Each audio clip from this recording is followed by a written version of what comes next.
Now go. Okay. Come on in here. Let's come on in. So you were born in Nacogdoches, Texas. Yeah. So when Lakeithia was born, of course, there was a star in the sky that said, "Hey, I'm here. This is me." So your background, of course, we know that being Lakeithia requires a lot. A lot meaning that you are a what?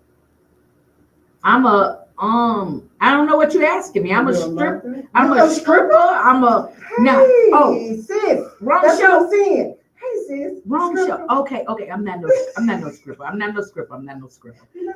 So I am okay. I'm gonna go back to Nacogdoches since you asked me about that. I am the daughter of a mother of 3 children. I'm the baby. Got my oldest sister. Shout out to my mama's daughter Yolanda. Shout out to my brother, my mama's little boy, who's the middle, and then me, the baby girl. Typically there's a lot of perks and privileges that comes along with being the baby, but for whatever reason, the Lord withheld those from that. And so I didn't get those perks and privileges as being a young, the baby, but yeah, so grew up in Nacogdoches, lived the hard knock life. A lot of everything. I told you this is an interview, so I'm not going to give you nothing you don't ask for, but go ahead. You said the hard knock life. The hard, and I'm gonna go a little step further. The hard knock, because you get knocked down and picked up and knocked down and picked up. So, what was one of your biggest knockdowns as Lakeithia? Growing up in a house that was, of course, a single parent home. In the early '80s was, the time in the era that crack cocaine came up on the scenes. Okay. And so my house, we were in, we lived in public housing, always the best of the best, but yet and still it was still public housing. And hood housing authority, Section 8. We grew up in that type of environment. And where I grew up as a child was in a not so favorable neighborhood. Across the street was a gambling shack. And then again, this is like how old was I when we moved? I don't know, maybe 4th, 5th grade when we moved. In this particular, I think I was in the 5th grade. In this particular house that I'm talking about is when my memory really starts to kind of serve me in the place of knowing this is not how everybody else lives. Right. When you're a kid and you're exposed to what you're exposed to, you don't realize that this is not how everybody lives. Right. So, but yeah, so that was that. And in life. I love how transparent you are being at this moment, because a lot of times people would look at individuals such as yourself and myself and be like, oh, they never grew up, they don't know our life. They don't know our history.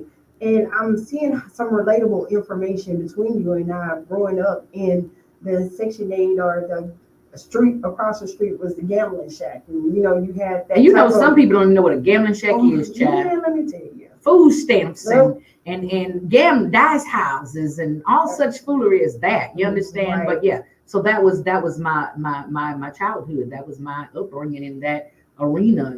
Okay, so what would be your high school alma mater? Would it being in Nacogdoches? So clearly, you know nothing about Nacogdoches. There's only one high school in Nacogdoches, Nacogdoches High School. Imagine that name, huh? Never would have thought that would have been the name of it. But yeah, that's it. Nacogdoches High School, the only high school there in the whole town city. When I came to Houston, I was like, y'all got 11 high schools. I wasn't used to that.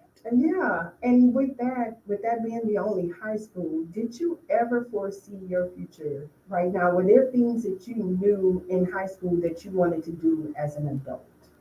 As an adult, as a child, I knew that as an adult, I wanted to love, nurture, and care for people. Okay. I don't know how, when, and where that came to be, but I'm just being honest. It's nothing, coming up where I came up and how I came up, it was never really anything that I saw or witnessed as anybody being nurturing. So I didn't, it wasn't anything that I thought got from anybody, say, oh, I wanted to be this because I saw my mama do it, or I wanted to be that because my this or that. No, I'm not saying that there wasn't love in my home, but it wasn't the traditional or typical family aspect or dynamic. So knew I wanted to care for people.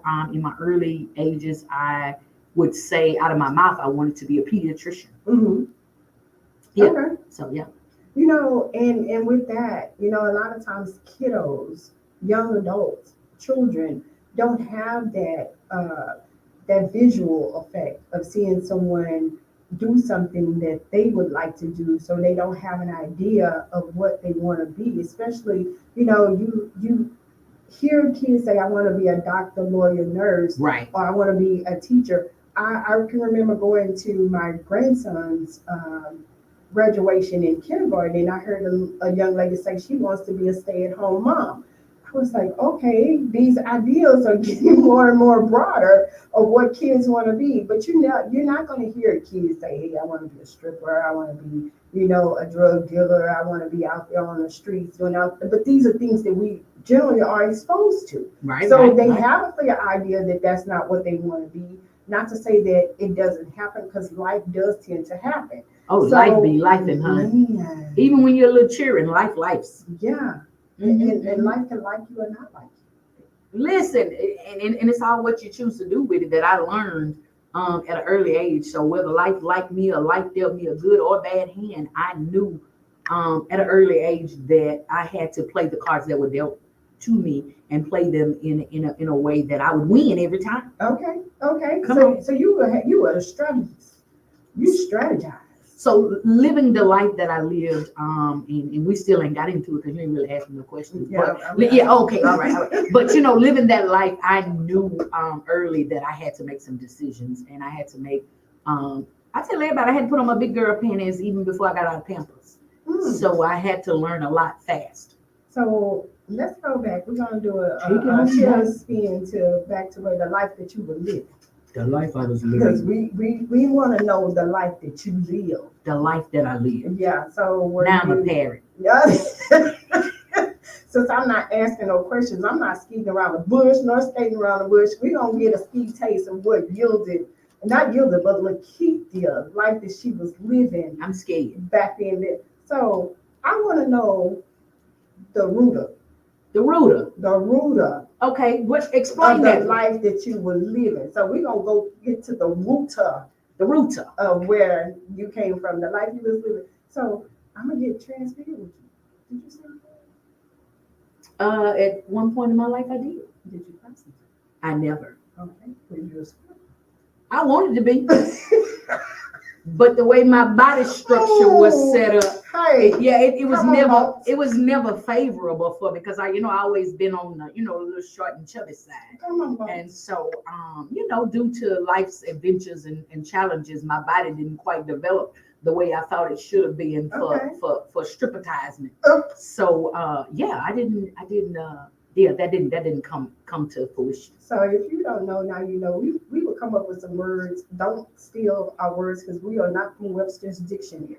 These are yieldinized Yeah, words. these are yieldinized words, and also you may get some tishified words Come on, that may come through every now and then. Fabulous. come on. Let's go. So again, Lakeithia, let's tap into your life. Tap into. Okay, so being a mental health expert, Mm-hmm. I know growing up as a kid and seeing that type of environment, how did it impact your life mentally as a kid now that you're seeing as an adult, that you may have, did a correct choice of going down the path that you did?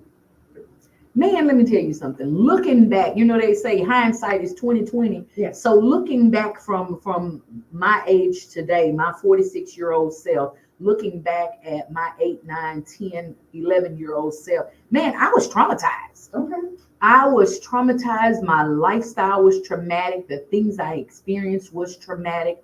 And I have to say, and just this is my forward thinking. This is kind of from my 46-year-old mindset.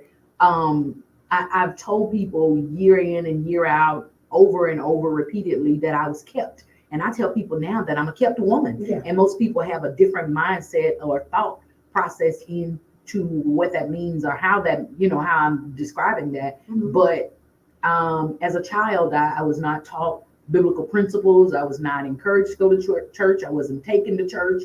As a matter of fact, I was well into adulthood before I couldn't get that out of there. In adulthood, before I ever even attended church with my mom. So I didn't have biblical principles, but looking at it now, I know that it was by the grace of God that I was even able to function or to remain as a child. Okay. Okay. Yeah. So when you talk about remaining as a child and being kept, again, yes, that word really is being tossed all over. He when you hear the kept word, me. right? The word kept, and most in general population, the word kept meaning somebody provides for you, somebody's taking care of you. But in your word of kept, God kept you and secured you and covered you with His wings to be able to be where you are now as Lakeithia. So what does Lakeithia do now out here for the community? So listen, I think a lot of what happened in my childhood is imperative to who I am today. So I don't want to skip past that. Okay, I don't want to skip past that. I don't want to get to today yet. Okay. I want to talk about what it was like being kept and what I was being kept from, because I think it's important. And of course it goes into your question, but it is how I'm able to be who I am today. So when I say I lived a lifestyle, I lived this and God kept me, I lived not only across the street from a gambling shack, which is where people would go and gamble for, play, shoot dice cards, sell their dope, sell their boosted items, all kinds of things such as that. But I also lived in the trap. So for those of you that may or may not know what the trap is the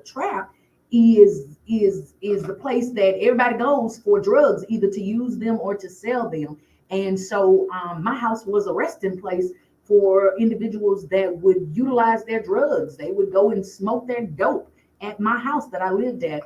And you heard me shout out my mama's children, my brother and my sister. They were older than I was. Okay. And so my sister had graduated high school and had gone on to begin her life, which was hell in my mama's house. So she was in a hurry to get up and get out of there.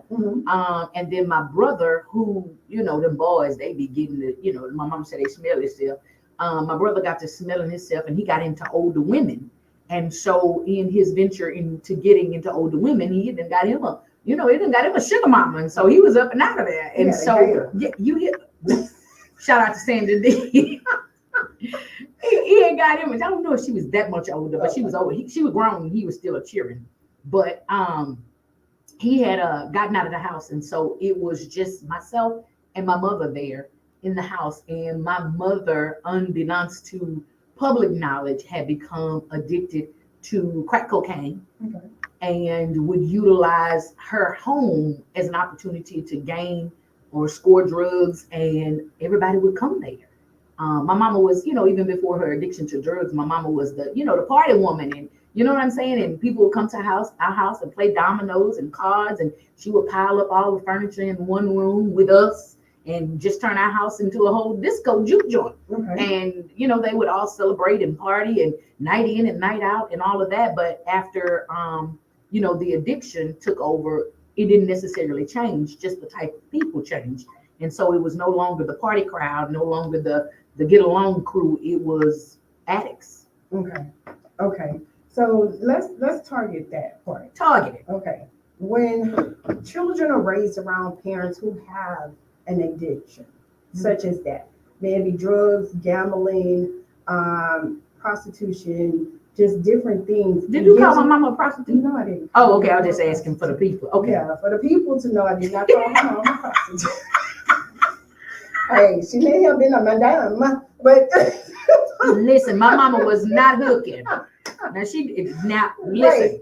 I don't know what she did, but I don't. That wasn't public knowledge. I should say.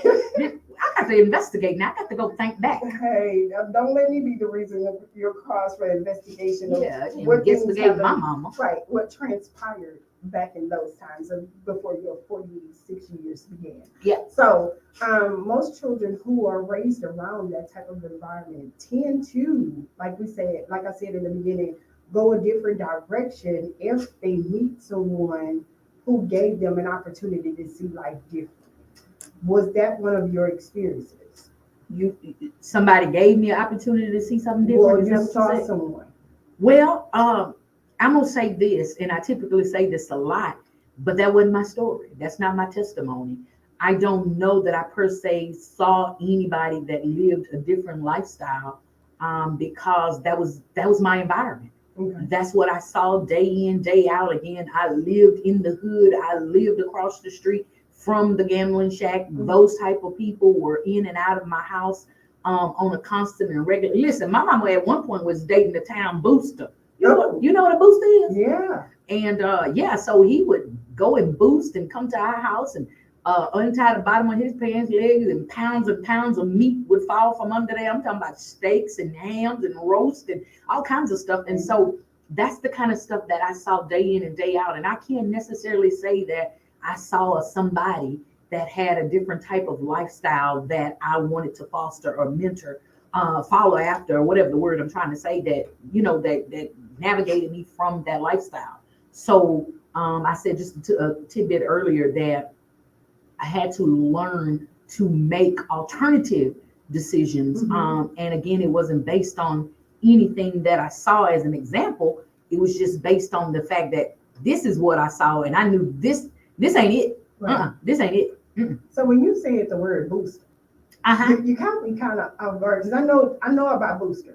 Mm-hmm. I know about the hot check writing, when you write it back in the days that you had to feed your family, take care of your family. Yeah, that's a little different, but yeah. But when you said booster, then you said untie his pants leg for the meat. Yeah, so boosters that I knew of, and some of y'all might have a different dynamic of this, but the boosters that I knew of, they got up early morning, just like everybody else going to their 9 to 5. They would get up and have a schedule as to where they was going to go steal from for the day, shoplifting, and it would be from department stores to grocery stores to electronic stores to wherever it is that they would go. And they even had people that would call them and place orders. Yeah. I'm gonna order a size 12 pants and some polo shirts, or some, I need some pork steaks, or I need some T-bones or some porterhouse or whatever. They would place orders, and this was again a constant cycle of what I saw in my house. My mama was dating this man who later ended up being the very man that stabbed her and tried to take her life. Okay.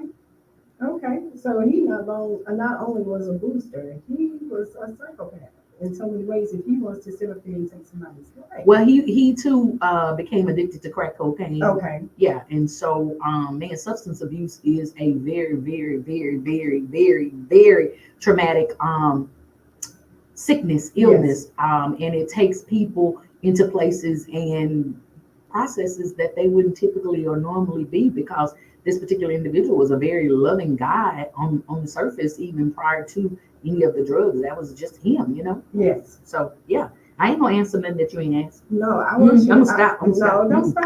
Don't stop, because don't stop.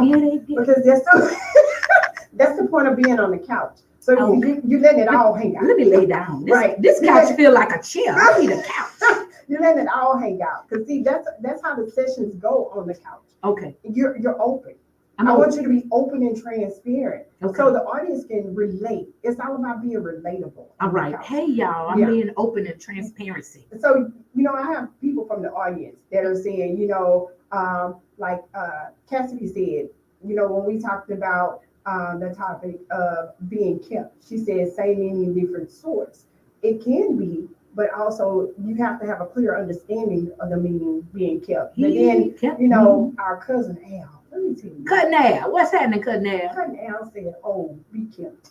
Oh, was, and am. Jesus is not an African. I cannot. In the oil and gas industry. I cannot. Okay, Cutting Al. So then also, what we say, what's wrong with a sugar mama? There's nothing wrong with a gator. Shout out to Wilford. Wilford all the way in Los Angeles, California. Yeah, there's nothing wrong with a sugar mama, a gator, a sugar daddy. So look, let me tap into who Wilford is, right? Because that brings in another dynamic of Lakithia's life. Okay. So Wilford is the child of one of my mama's potential baby dads. Oh. So what am I saying? I sit here before you today, not necessarily knowing who my biological father is. There was a plethora of light-skinned dudes with good hair that was potentially my father in that in surrounding areas. so, Yeah, because my mama, my mama was like Papa. Papa was a rolling stone, and my mama was too. Wherever she laid her hat was a home.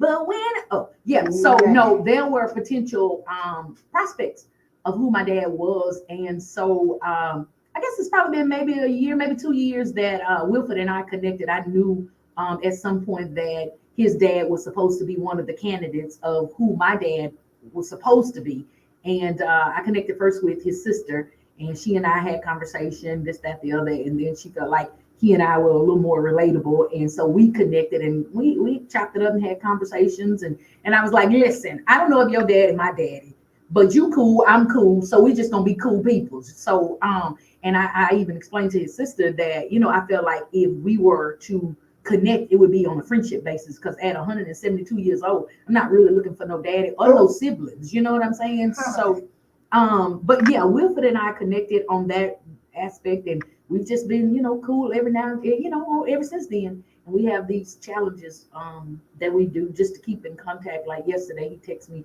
and sent me a picture of a snowball, and so I'm gonna have to go get me one today to outdo him. So, but the point that I even brought that in is because you know, living that childhood, growing up that way, I said that my mom was a single parent, but of the three of us, I am the only one that doesn't per se know who my dad is. So I'm gonna touch on it. Touch on it then. Okay. As a child, I might not answer. hey, This is serious. it's transparent. Hey, Mm. you're on the couch. I don't like this couch. Go ahead. So as a child who did not know her father, Mm. was there ever a time, which I know there may have been, a time where you wanted to know who this person was so you can gather more information about your bloodline and where you came from and the history of where your daddy's people came So see, I think that's where, and I've learned, and I'm still learning at 46, that I am uniquely different. from. Okay. Whereas other people, even when Wilford's sister sought me out to inquire about her dad, to inquire if I was her sister, to inquire, and this was just maybe 3 years ago. It was pandemic-ish, so around there, yeah, maybe 3, 4 years ago. In that arena, of course, there had been her and others that had come out and said that, hey, I heard you, my dad's child, this, that, the other. But there was never, for me, a time that I think I even cared enough to seek it out, to even desire to know. You know, you say you want to know their bloodline, want to know their history. I don't really care. Okay. And I think I've not cared because it's like during the time as a child when I was unable to care for myself, I was unable to get myself out of this trap style lifestyle that I lived in with my mother. If he, whoever he is, or they, whoever they are, the children, the other family members that thought or knew that I was supposed to be that particular man's child, nobody cared enough, gave a darn enough. Yeah, I want to cuss at this church. Okay. Nobody gave a darn enough to even come and see about me. Okay. So as a child, it's like, you know, somebody should see something. And you know, when things like that are happening, people know, people talk. We in a small town. They knew my mama was drugging. If it wasn't no more than the person who sold her the dope told somebody. Somebody knew something. They saw what was happening in our house. They saw people coming in and out of our house. They saw all of this kind of, I mean, listen, from the furniture store coming to repossess furniture from the house, them shutting the meter off for the electricity, locking it up, the various things. There was no way that people didn't know.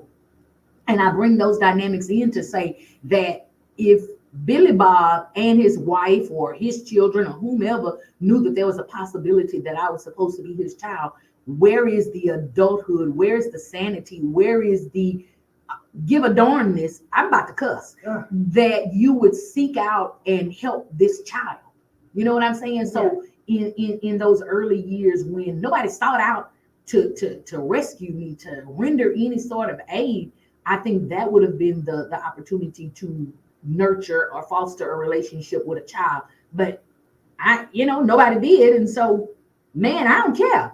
Yeah. Whoever you are, be you. And when you say uniqueness, that is something that's really a thing that's going on now. A lot of people are like, hey, if you didn't take that time to meet me or learn anything about me then, don't try and do that now. Because I've seen movies where characters do that same thing. They were not a part of that child's life, but when that child became somebody, which they were already somebody from the beginning. You hear me? But when they became somebody according to their quality of life, then they want to appear. Well, I don't need you to be like Lucky Charms to be magically delicious for me. You hear me? I need you to stay away like you've been staying away this whole time. Listen, I'm gonna tap into my hood side, my Mike Jones side. Back then, you ain't want me. Right. Now I'm hot, you all on me. You hear me? Yes. So, I think again, being able to formulate that tough skin that I had to have in that particular vulnerable place in my life has taught me to be who I am today. And most people see me and they see me as happy-go-lucky and always cutting up, always clowning. That's hence the reason I've gained the title as a comedian, but it's always been the way that I've dealt with, my pain. And I ain't gonna say always, because in my early years I fought. Right. Out of frustration, out of fear, out of fatigue, I fought. So anything and anybody, I would fight. So I was known to have a fight every Friday on the school bus, and it was usually with boys. But anyway, we ain't gonna get into that. But it was out of fear of people getting too close to me and being able to know the things that I went through, or knowing the way that I'm living, or knowing the things that's going on. And my mama she was always abusive, I think. But back in the day, it was just, that was just a form of discipline. But as she became more and more engulfed into her drug use, she became more and more abusive, and to the point that she would punch, kick, stomp, do all sorts of things that, and y'all see me, I ain't got a whole lot of melanin in my skin. No. And so it got to a point that I was tired of trying to hide the bruises, just the everything. And so it was a fight. But yeah. And see, I'm loving this transparency again from you. Before we get into this song, I just have to tap into. You want me to sing? No. Oh.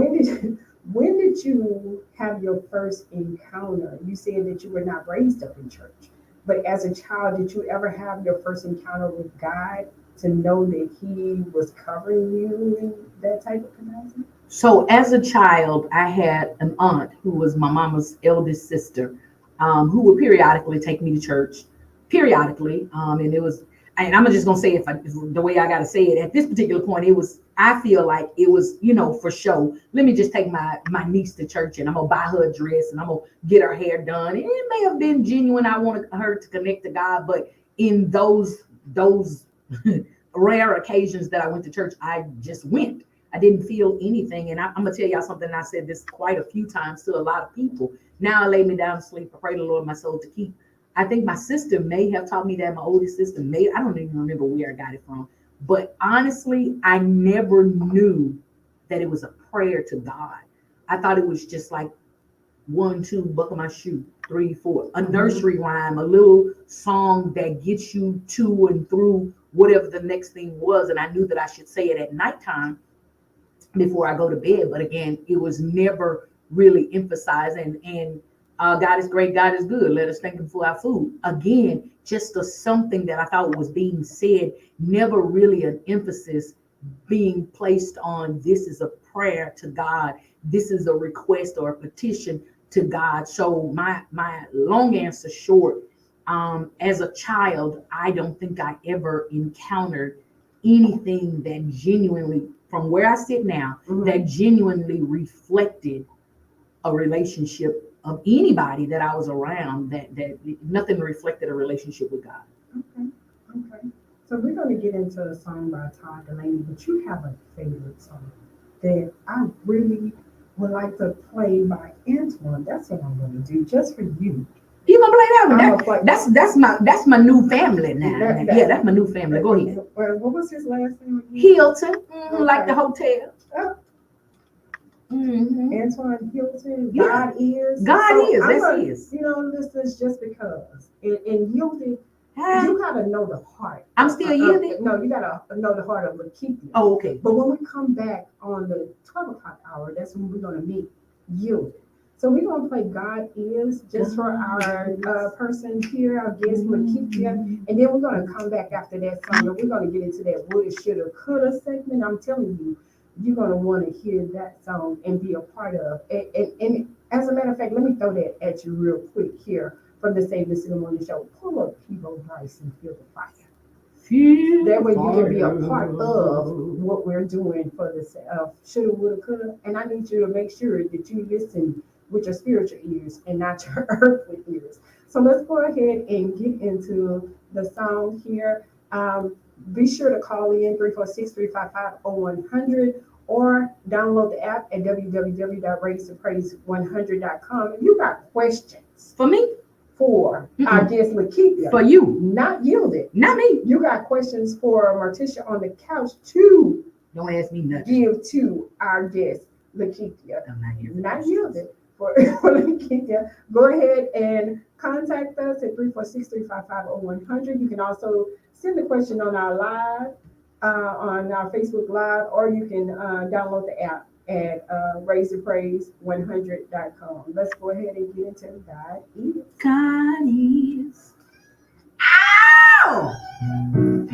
Hey, Hey, our listeners for our live, thank you for tuning in. Thank you for being a part of the show. Of course, you do see my girl here, Lakeithia. She's not yielded, so don't come at her as yielded right now. She is Lakeithia.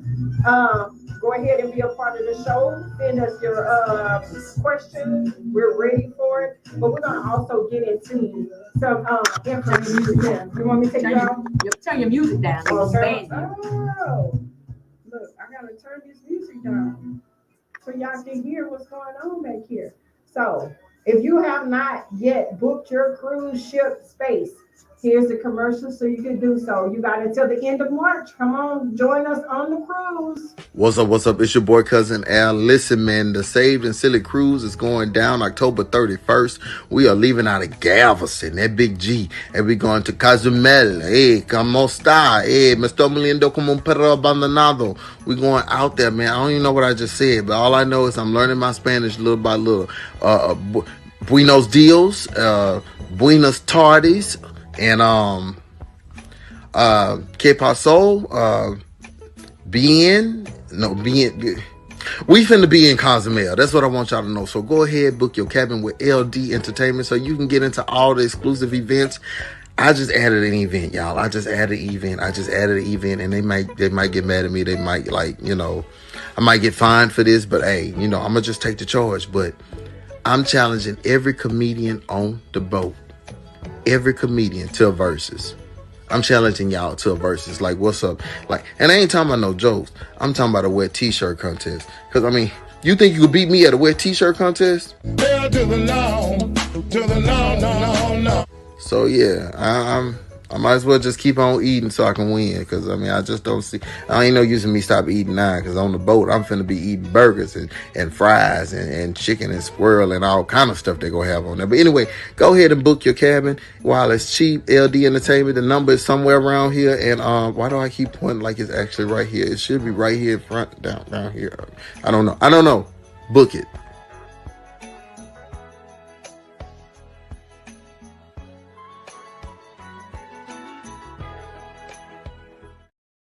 That's Sunday, April 14th. Houston would never be the same.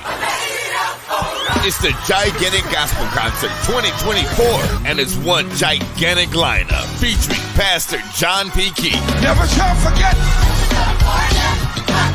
Kalante Given. This ain't no ordinary word. Also, Doc McKenzie at the highlight, the Canton Spiritual, Lisa Noel Smith and the Brown Singers, the Cardi Cortez.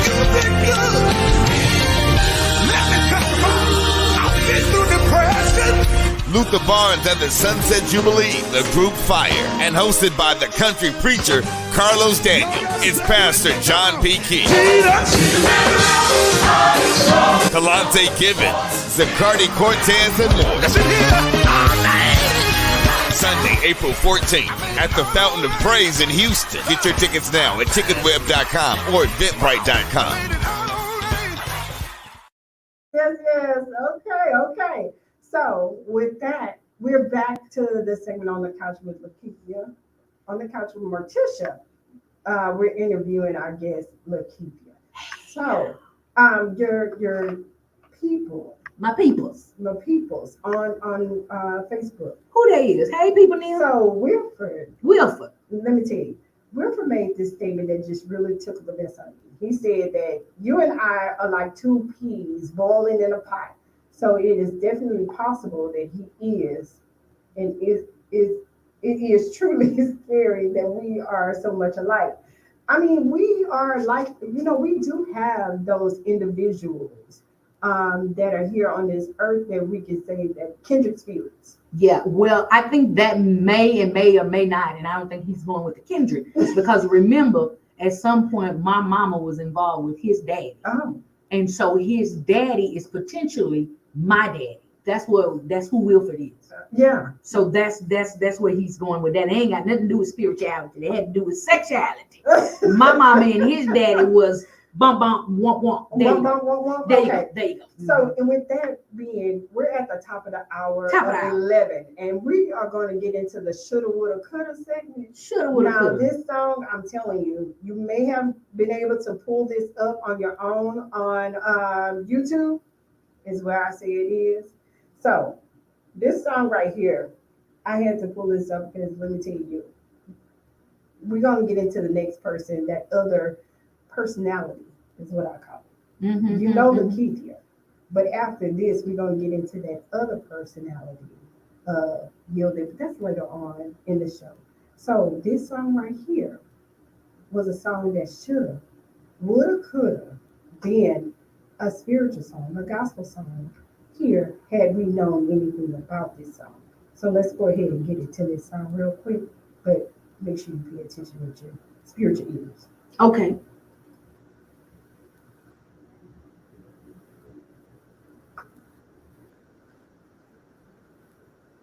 Ooh. Just so you can get this up to me.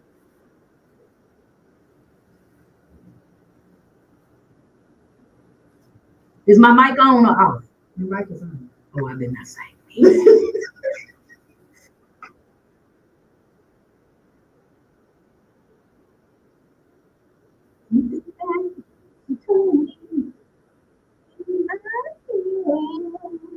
Oh, come on, Peebo, you better sing. That's Jesus. Oh. Talking to you. Mm-hmm. Keep telling me I need you to love me. When you said softly, We're trying to touch you. You know that song. my love is in your hands. Yes. Okay, all right. I feel Kurt Franklin, so I'm gonna give you the words. Okay. Feel me? I want to feel the fire. You can cut my mic off.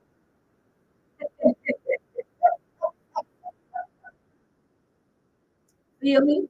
I'm Kurt Franklin, Yes, y'all. yes. I want to feel. Oh, She need to cry. I'm Kurt Franklin. And if I should lose your love, you don't know that I know this song. Yes. For any reason at all, then let the record show. Hey. I gave you all the love. Yes. I know. I know.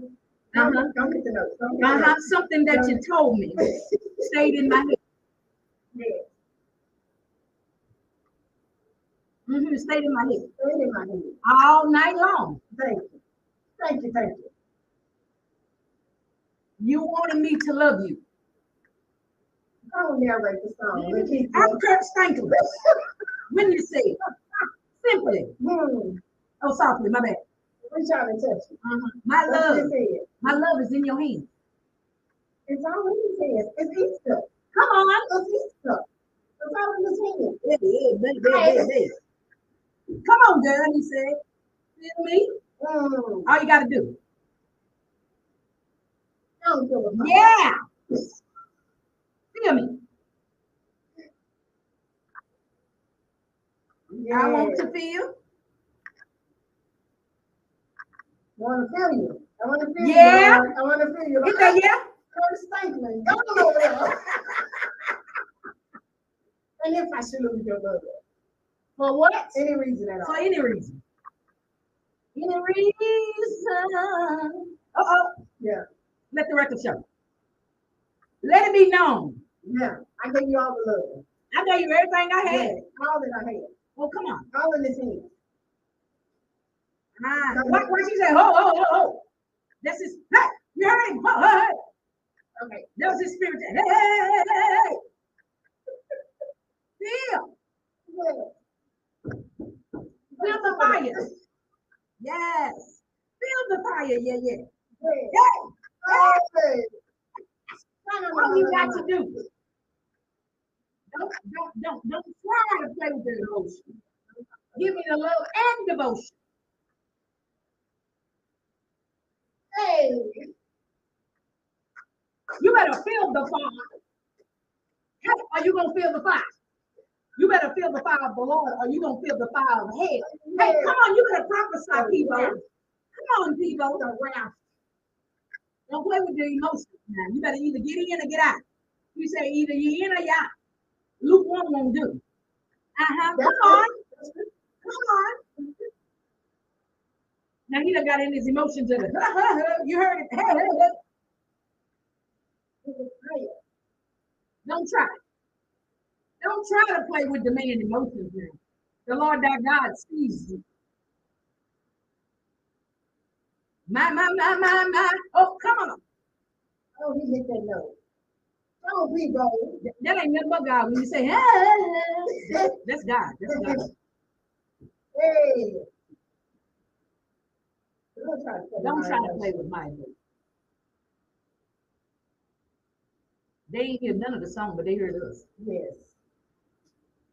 Feel the fire. He said, feel the fire. Feel the fire. Feel the fire. Oh, you better feel the fire. Feel the fire. So tell me about that. How that song went. So I'm gonna tell you this now. There's certain songs you can't play because I done told you my mama wasn't churchified. So the reason that I know every lyric of that song, yes, is because that's my mama's kind of music. Oh, hey. And so my mama, listen, shout out to my mama who went on to be with the Lord just a little bit over a month and a half or so ago.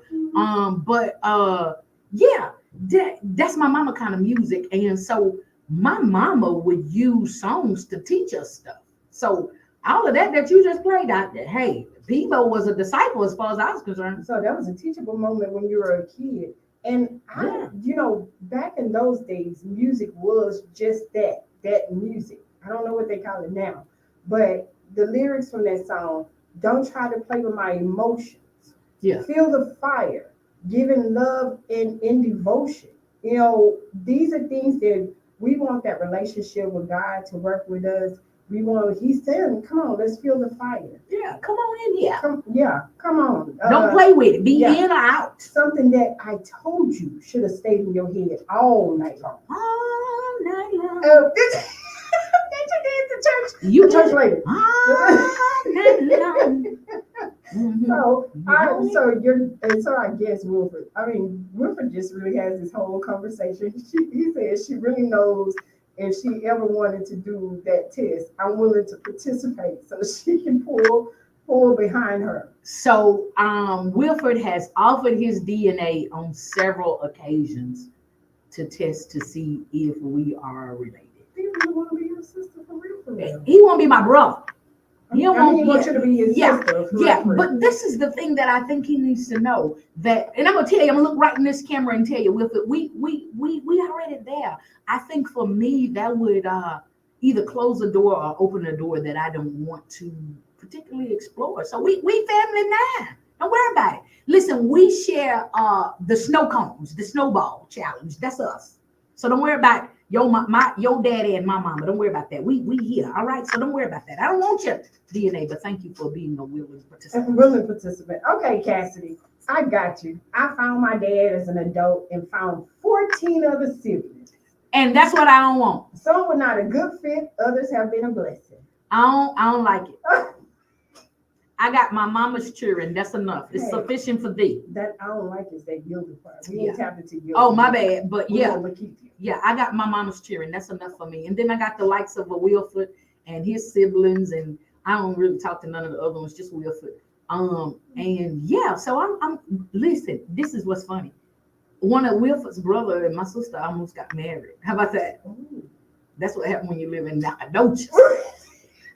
Small town. Small town, small town. Yes, yes, yes. For those who we did not say good morning to, good morning to you. You are a part of the Safe and Silly Morning Show here with your host, Martisha, and my special, literally, guest, yielded for right now. Not yielded, Lakeithia. And you know what? I see Lakeithia, but then I can't help but to say yielded. Because now, with the life that Lakeithia had, that life of being kept by God, the life of being He kept yeah, me. He kept you. Yeah. Being a young child, growing up in the trap, growing up around drugs, growing up around gambling, growing up around a gambling shack. Because for me, born and raised in Fifth Ward, Texas. Not the Nickel City. Yeah, Nickel City. Come on. You know, and we moved around in different places in Fifth Ward to where I can remember as a little kid, and my teacher at Anderson Elementary in Fifth Ward told me that I was special. You know, she told my parents that I would never be able to read, write, or anything because my dad taught me how to spell my name and to count and my address and any information that I needed to know by the age of 4. She said because I knew that I was going to be mentally retarded. How that come about, I have no idea. Because she was mentally retarded. Right. But just when you talk about being in the trap and being around these drug houses and these gambling shacks, I recall the gambling shack was right across the street from our apartments, you know, and family members would go there, and it was a nightclub. And I just remember as a girl, of course, I had my dad in my household, but I would watch my dad get dressed. And that's the type of man I saw that I wanted in my life, but not knowing that, no, that's not really what I wanted in my life. But coming from your upbringing of being in the trap, of being around drugs, and thank God that you did not tap into that, or should we say you did. Is that a question? That is a question. You want to know if I smoke dope? Well, you say over and over again you never did. Well, they ain't never hear me say that. You just told them that. Okay. But I have to say that I've never partaken in any illegal substance. And I think out of the fear of seeing what it did to not just my mom, but those other individuals that I knew maybe prior to their addiction, maybe prior to being in the particular places and stations that I saw them in my home in the late hours of the night, I knew that there was something I wanted no parts of. I think one of the biggest things that, and you talked about the mental health part of it. Mm-hmm. Growing up in that, I look back now and I see that I developed some things that are not necessarily some habits that would be good, but not necessarily good. I borderline obsessive compulsive. Mm-hmm. Basically, I say that because I and it's kind of hard to bring to words, but I was so strategic about this that I may have overlooked that, if that makes sense. Yes. So I was so programmed and set, like, for example, because my house was the trap, I had to be very meticulous about the things that I did. When I came in from school, I would have to ensure that I found something to eat, whether it be go to a neighbor's house before it got dark or do whatever I could do to eat. And then once I was inside, I would have to make sure I secure the perimeter, if that makes sense. Yes. That means I would have to lock myself in my room and safeguard myself, because as dusk dawn would approach, then there was no telling who, when, where would come in and out of the house. And even in particular instances when there was no electricity or when there was no water, I had to be very strategic about what I would do. There was a neighbor that lived next door that I knew sold drugs. He and his wife lived next door with their kids. But they had young kids. Mhm. And the young lady, the mother was like my sister's age. So she knew my sister. And so she knew me. And as a result of that, I would leverage that to be able to go to their house and kind of wash up.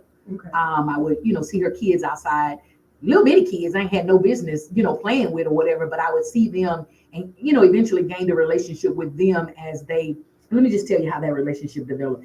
See, when you say all this stuff, it just brings a particular thought to my head. So I knew that they were, that her husband was in the drug game, but I needed an outlet to be able to utilize this because my mom didn't allow me to go too far, but I could easily get next door and do whatever needed to be done before she would miss me. So one particular night when we had no water in the house, I had devised this plan that I was going to connect the water hose to their house and filter in some water through my bedroom window to be able to get water in to flush your toilet or to wash up or do whatever. And so I had already mapped it out in my mind that they had a hose, I had a hose, and I was going to connect those hoses. And so I did so in the middle of the night. I went out my back door, could have went out the front door because it's folks in and out of my house. And if you know anything about smoking crack cocaine, man, there's a thickness of a fog that just kind of settles midway. It's not all the way up to the ceiling and it's not all the way down. And so it's like I'm walking through this foggy house in the middle of the night, not really turning on. I don't remember if the lights was on this particular night, but I know the water wasn't. So walking through this fog, there's people in there. You can see flickers of lights from cigarette lighters and their pipes burning or whatever. I'm walking out from my bedroom, through the hallway, to the living room, through the kitchen, to go out the back door to connect the hose. It's the middle of the night, so I'm out there. Now, be mindful, this particular neighbor sells drugs, so he's always cautious and alert. So I'm out there connecting the hose, maybe 2, 3 in the morning. I don't know what time it was, but it was in the wee hours, connecting the hose, and he came out and almost shot me because he thought somebody was breaking into his house. And so when he saw it was me, he's like, what are you doing out here? Conversation kind of went that way. And it's like, I need some water. You know what I'm saying? I need to be able to connect this water hose or whatever. And I don't think I ever even told my brother and my sister about this, but needed to be able to get the water. And that's how we developed a relationship that he said, whenever you need something, let us know. If you need to come over and bathe, or if you need to come over, and I was afraid, not that I almost got shot, but I was afraid that he would tell my mama. Okay. I feared the wrath of my mother more so than being shot or killed outside, trying to steal water.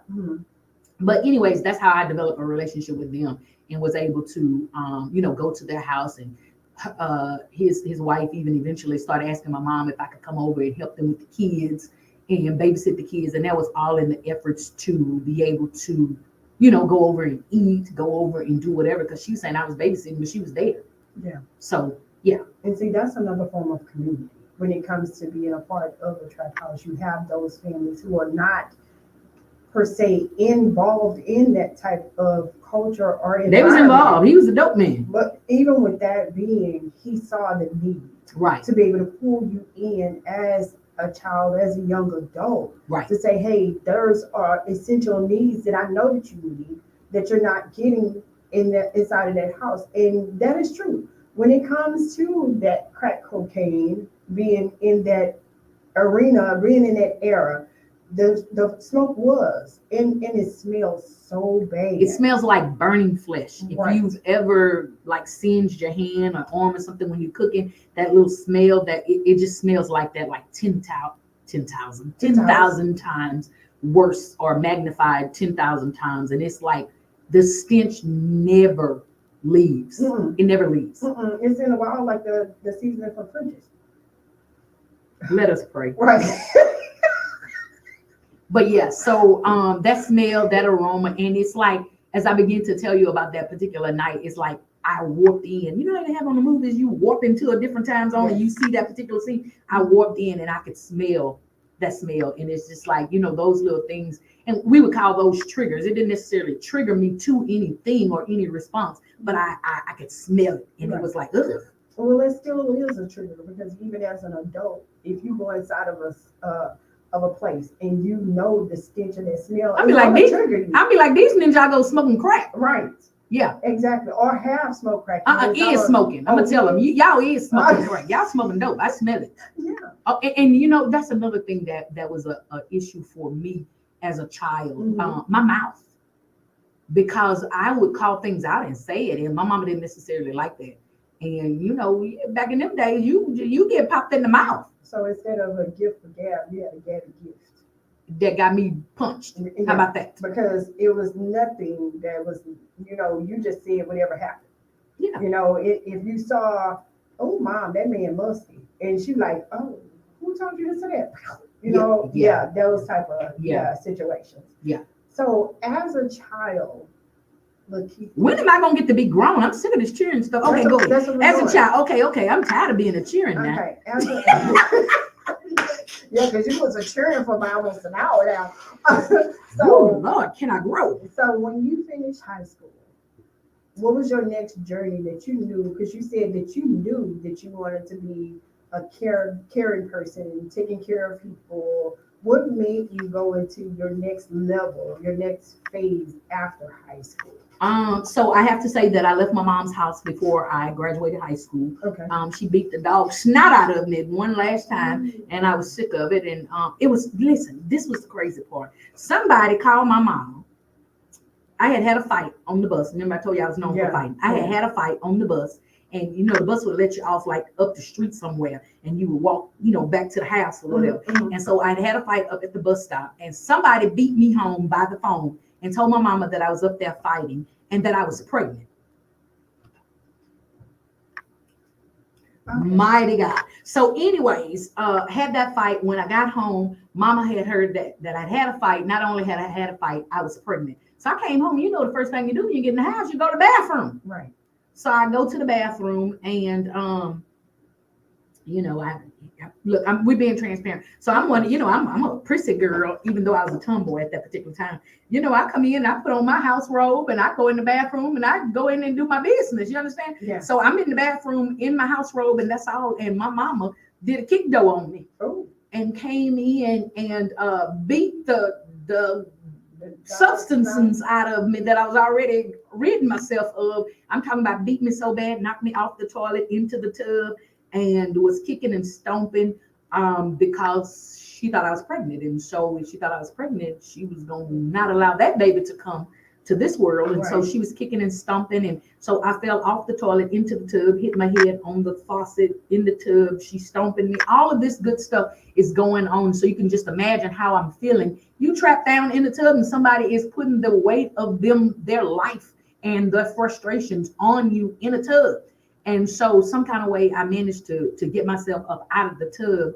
And hey, you got two instincts, fight or flight. And this is my mama, so I'm not necessarily going to fight her. So I'm in flight mode. And so I'm running to my room because I just got on a robe, and I'm trying to grab some stuff so I can get out the door. You know, I didn't want to go out the door naked, but you know, naked I came and naked I went, because she told me to get up and get out of there, and I couldn't take anything of hers. And so I left in the rain with a nightgown, robe on, midday, 5, 6 o'clock, 4 o'clock, maybe 5 o'clock.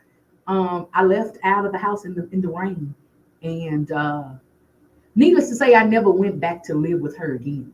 And what age was this? I was 13, almost 14. Okay. So that's really a traumatic experience to even fathom a child going through something such as that with a parent who has an addiction. And that's really what happens. I mean, it's not even something that you will want a child to go through or grow through, because in that you found growth of not going back to your abuser. In most cases, some people tend to go back to their abuser because it's like, it's mom. You know, I'm going to go back home. Mom just was angry. Mom was just, you didn't give her any excuses, is what I'm saying. I was sick of it. Yeah. I'm getting the snot beat out of me, and we never even tapped into the fact that I was a straight A student. I was a bookworm. I was a scholar. I was top of the class. I was in GT classes, gifted and talented. I was the stuff. I was the example child. Yeah. And none of that was ever, I mean, I had won awards for writing. I had been asked to participate in various academic achievement programs and all of this, none of which I was able to do because first my mama couldn't pay for it, wouldn't pay for it. My mama didn't feel like it was necessary or essential. I would just say that none of the things or aspirations that I had as far as my academics were supported by my mom. And of course, it would not be because you're doing something she could never fathom in life. And I encounter those. Girl, don't talk about my mama now. Look, listen. Don't talk about my mama listen now. Shucks. Hey, you're on the couch. Yeah, but me, not my mom. Don't talk about my mom. I'm not talking about your mom. Listen, y'all, I couldn't I'm not plan talking like about that it. because it's a way for me to deal, and that is how my personality developed into whatever we're going to get into later. But yeah. So put your guards down. Put your box in the middle. But don't talk about my mom. I'm not talking about your mom. Don't talk about my brother and sister mom. Brother and sister mom. Yeah, don't talk I about. I don't know your brother and sister, but we're gonna talk about Lakeithia. Okay, then. Okay. So now Yes. you've experienced that trauma at the age of 13, 14. You made the choice not to go back to your abuser. You made the choice to live life differently opposed to what you had been going through in trauma. So let's jump into a song.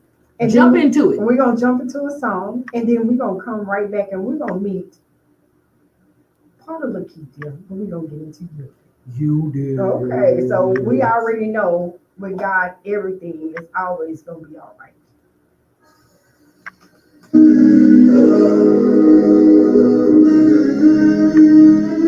Hey, you guys. So we are having an interview with Lakeithia. For those, Wilford, let me tell you, we saw your statements and we got you when you set up there and said that you didn't want,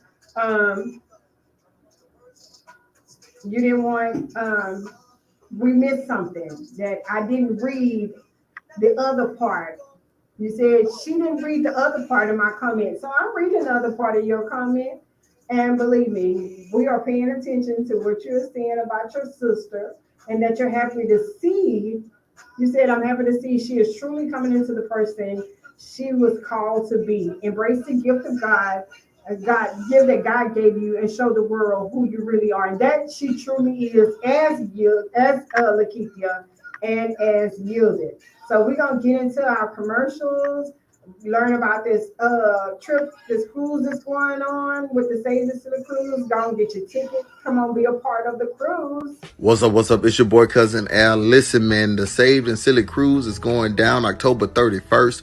We are leaving out of Galveston, that big G, and we're going to Cozumel. Hey, como está? Hey, me estoy muriendo como un perro abandonado. We're going out there, man. I don't even know what I just said, but all I know is I'm learning my Spanish little by little. Buenos dias, buenas tardes, and que pasó, bien. We finna be in Cozumel. That's what I want y'all to know. So go ahead, book your cabin with LD Entertainment so you can get into all the exclusive events. I just added an event, y'all. I just added an event, and they might get mad at me. They might I might get fined for this, but hey, I'm gonna just take the charge. But I'm challenging every comedian on the boat, every comedian to a versus. I'm challenging y'all to a versus. Like, what's up? Like, and I ain't talking about no jokes. I'm talking about a wet t-shirt contest. Cause I mean, you think you could beat me at a wet t-shirt contest? Hell to the no. So yeah, I might as well just keep on eating so I can win. Cause I mean, I just don't see, I ain't no use in me stop eating now. Cause on the boat, I'm finna be eating burgers and fries and chicken and squirrel and all kind of stuff they gonna have on there. But anyway, go ahead and book your cabin while it's cheap. LD Entertainment, the number is somewhere around here. And why do I keep pointing like it's actually right here? It should be right here in front, down here. I don't know. Book it.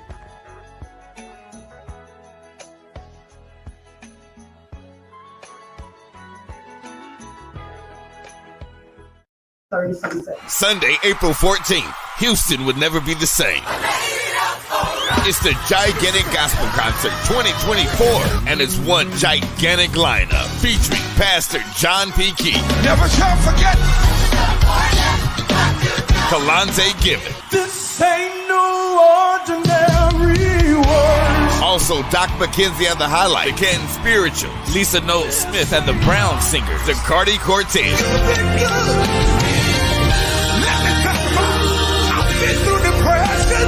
Luther Barnes had the Sunset Jubilee, the group Fire, and hosted by the country preacher Carlos Daniel. It's Pastor John P. Key. Kalante Gibbons, Zacardi Cortez, and more. Sunday, April 14th at the Fountain of Praise in Houston. Get your tickets now at ticketweb.com or eventbrite.com. About the cruise.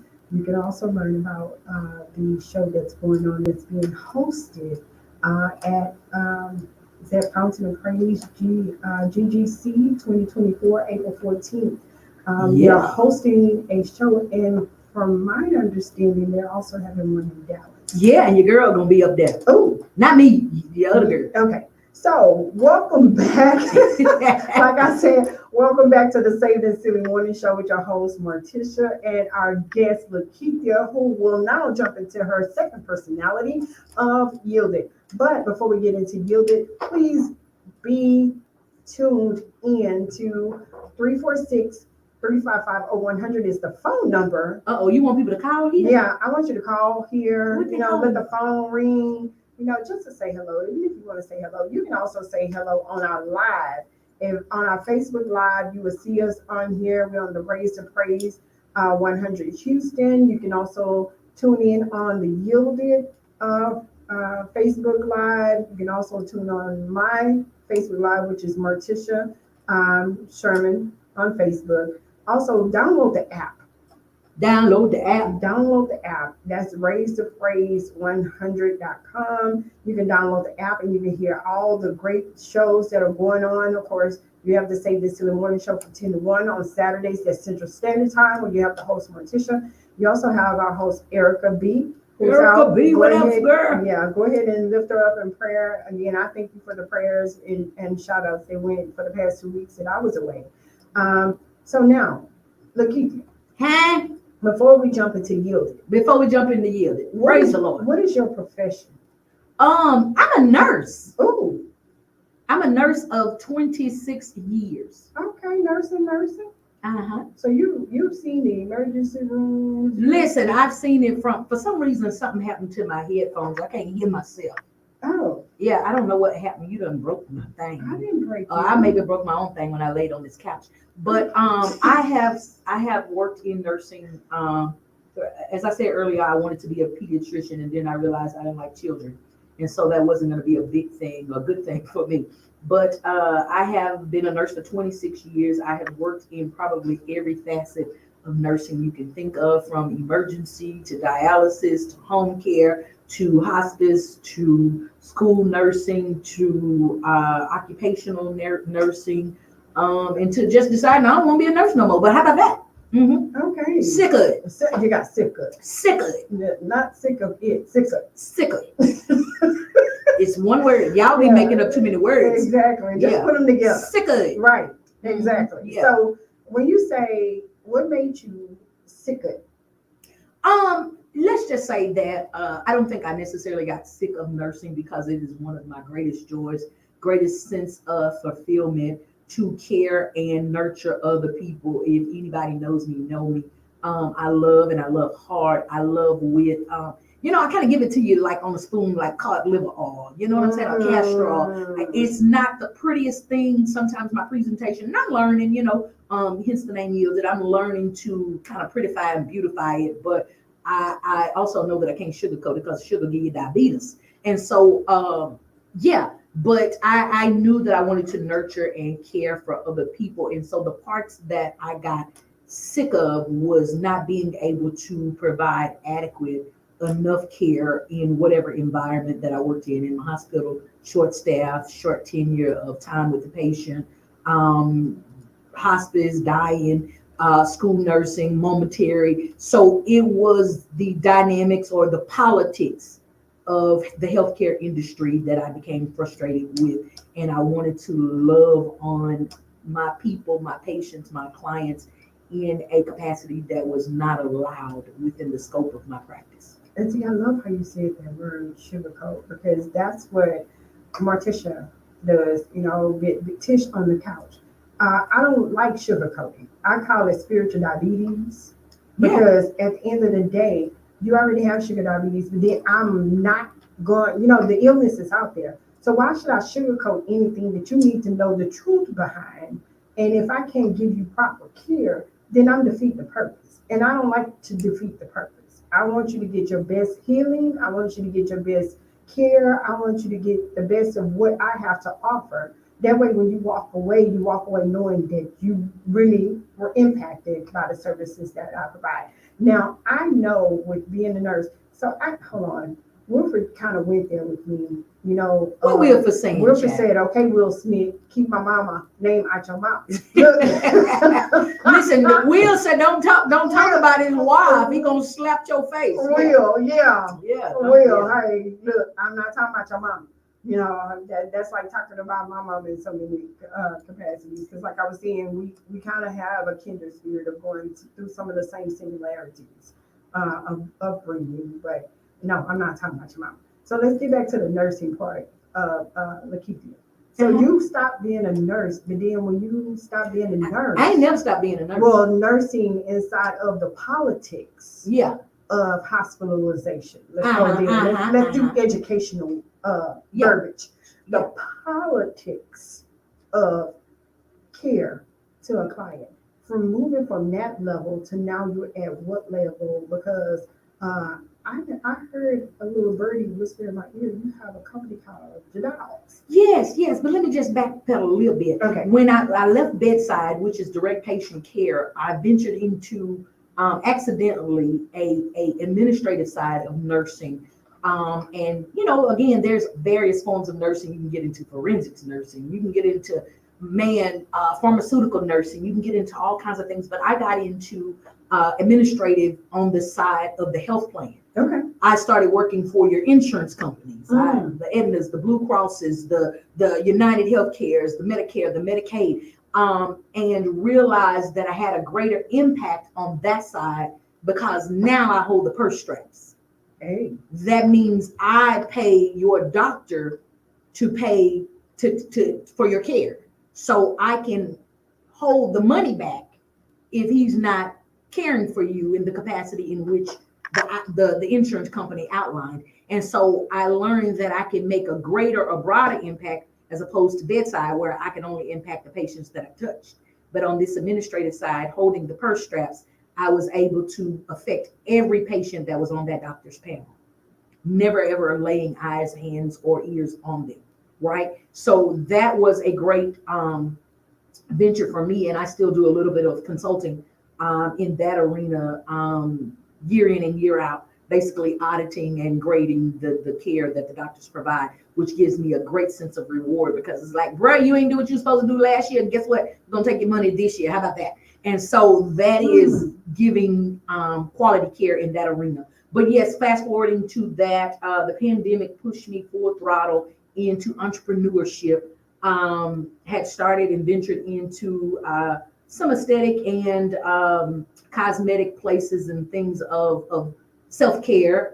So yes, we birthed and brought to full fruition Jadal's. Jadal's is actually Jacoby and Dallas put together, which is my two boys. It's my Y. And Jadal's Total Body Spa is a med spa in which we help you to discover the you within. And so we take our 20-something years of nursing and add it to cosmetic, aesthetic, medical care. Okay. So yeah, we provide various services at Jadal's, helping you to discover the best you that you can possibly be. Exactly. And I'm gonna touch bases on this process of payment because you hold the bag, you hold the purse. Okay, come on. Okay, so here's a little thing that I want to throw out there about Edward. When you see my name, don't hold my purse. Okay. Yeah, that's all. I don't know what that means, but when you process my payment for my client, so don't hold my bag. So I don't process any payments. Okay. So this is let me clarify what that is. Okay. So I work for a health plan Uh-huh. that the doctor has an agreement with. So you go to Dr. Smith, Uh-huh. and Dr. Smith takes your insurance. Uh-huh. Let's just say UAB. Okay. That's your insurance, UAB. Okay. So I work for UAB, Okay. and UAB pays Dr. Smith Mhm. for caring for you. Okay. But if Dr. Smith hasn't done all of the things that he should do for you, then UAB holds the money from Dr. Smith. Oh. Okay, UAB. Yeah, so they get a report card, Mhm. the doctor. And if they ain't done what they supposed to, then they get a bad mark, which affects their money. Well, Wilford say he been asking you to help him discover his best self, and you won't help him. Listen, bring your sexy to Houston. Bring your sexy to Houston. So because I operate under a medical director, which means my doctor has to cover everything I do, you all the way in the great state of California, which I have no license to practice there, nor does my doctor. So you got to come to Texas. Yeah, Yeah, within the confines of the Texas, we're a great state. exactly. Yes. Exactly. Mhm. So now that we have met some of, because I didn't want to give the audience all of the people. That was Listen, that's a bunch of couches. exactly. I didn't have to put my feet up over here. You know what? Believe it or not, I know that there is great release and great. And I offer no apologies for who I am. The Word of God says that people are overcomers by the blood of the Lamb and the words of our testimony. Mhm. Although I know me sharing this here and on any other platform that I've ever given the opportunity and privilege and pleasure to operate on gives somebody else liberty and freedom. I find, even having told these various aspects of my life, I found it being a little uncomfortable. Hence the reason I was wiggling in my seat and the reason I needed to reposture myself to provide some sort of comfort for myself. You know, when people start fidgeting and all of that, that's because they're trying to find some sort of comfort within themselves. Exactly. And so that's kind of where I am right now. I had to cock my feet up in this chair over here and lean back a little bit to posture myself for comfort, because it became a little touchy for me. So what you did was you exposed people to what we call a defense mechanism. Yeah, now I'm guarded. So yeah, Get out my face. Right, you're defending by doing things that distract you from being the person that. Vulnerable. Right. I don't want to be vulnerable. I need you to be vulnerable. Yeah, I don't need the people to catch me with my britches down. I got to Not kill with up. your britches I got down. to because your butt be out when you're vulnerable. You got to cover your. cover your astronaut, No. your asphalt. So, and I have to touch the base because I really wanted to get more into the depth of you have a sister. Yeah, my mama daughter. Your mama daughter. Uh-huh. And your mama daughter, with her exposure to the trap in that lifestyle, I remember sometimes when that happens, they tend to pick wrong relationships. Yeah. So with that, did you see that with your mama's daughter? So yes, and let me just say this: my brother and my sister got a lot of who my mama was, without necessarily the drugs. But I'm gonna say this: my mama has always been on something for as long as I knew my mama. You know, but and I'm gonna just say it like I see it. My mama has what I'm supposed to say, because she ain't here no more. She has smoked marijuana for all of my life, but the use of crack cocaine and whatever else she was on was a different spin. But my mama was always a hard nose. My mama was always, I got to say in 2024, my mama should have went to prison for abuse. My mama beat the dog snot out of us. And more so, I would say my sister. Okay. My oldest sister, she was the oldest. My mama, I think, got pregnant with my sister at 14 and had my sister, 14, 15 years old, or maybe got pregnant at 13 and had her at 14, somewhere around in there. And my mama was, now that I look back at it, my mama was a very jealous-hearted person. And so with my mother having her daughter at such an early age, my sister became the responsibility of my grandparents. And I personally, and this is just my own, I ain't no therapist, but I think that my mother had some sort of resentment to my sister based on the relationship that she had with her parents. And that's to be honest with you, you're hitting something on the head, because that's. I'm a therapist. You're giving a therapeutic moment. Oh, okay. Okay, you're giving a therapeutic moment. I can't be no therapist. Okay, For- but yeah, for but those of us. in my nursing career, I had a couple courses in psychology, so I understand. And then outside of that, I went through the School of Hard Knocks, so I got a PhD in Negroology. Okay. I could write a whole dissertation and defend it. Do you understand what I'm saying? Yes, you can. Because one thing I know is Ninjagos. I know Ninjagos. Mm-hmm. I know them. Oh, yeah. But yeah, so to answer your question, again, my sister and my brother did not get a whole lot of the drug addicted side of my mother. They got the wrath of who Martha King was. And so my sister in turn has, and I say has because she still has this certain loyalty or allegiance to my mother. But to answer your question, I hope she's listening too. Shake that off, girl. But my sister developed some characteristics of my mom in the regard to definitely not the drug abuse or anything like that. So I'm not leaning in that regard. But my mama didn't have a good picker. Yeah. So she ain't pick good dudes. No. And so my sister, and I ain't gonna talk about my sister like I got the best dudes, I had the best dudes, but my sister, to answer your question, when I left my mother's home, I initially went to live with my sister, my older sister, who is 8 years older than me. Went to live with her, and when I went to live with her, she was in a relationship, probably one of many that was abusive. And the guy would beat her up, and I would beat him up. How about that? No, that's a good fight. Yeah. That means that he was not strong at all.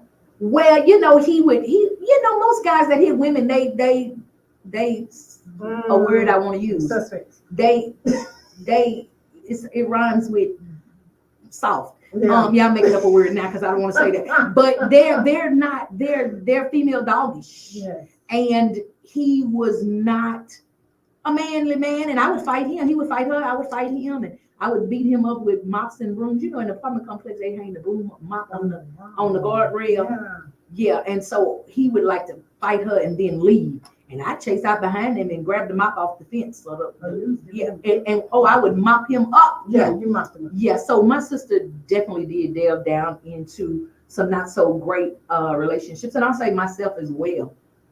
Yeah. You didn't ask me that, but I'm gonna tell you. Hey, I'm all about the couch. Come on, couch. So on the couch, You say you delved into those type of relationships as well.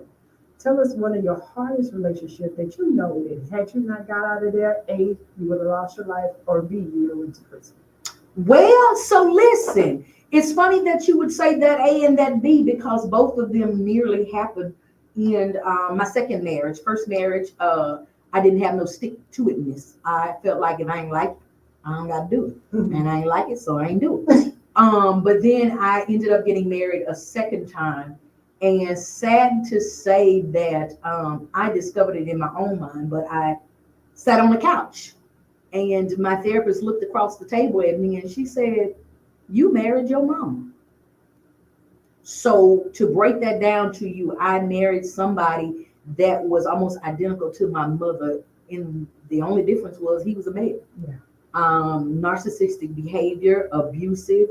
Let's just be clear. Let me look dead in the camera and say this. No, I ain't let him put no hands on me because I told you I was a fighter. I've been a fighter all my life, and I ain't tapping into Sophia.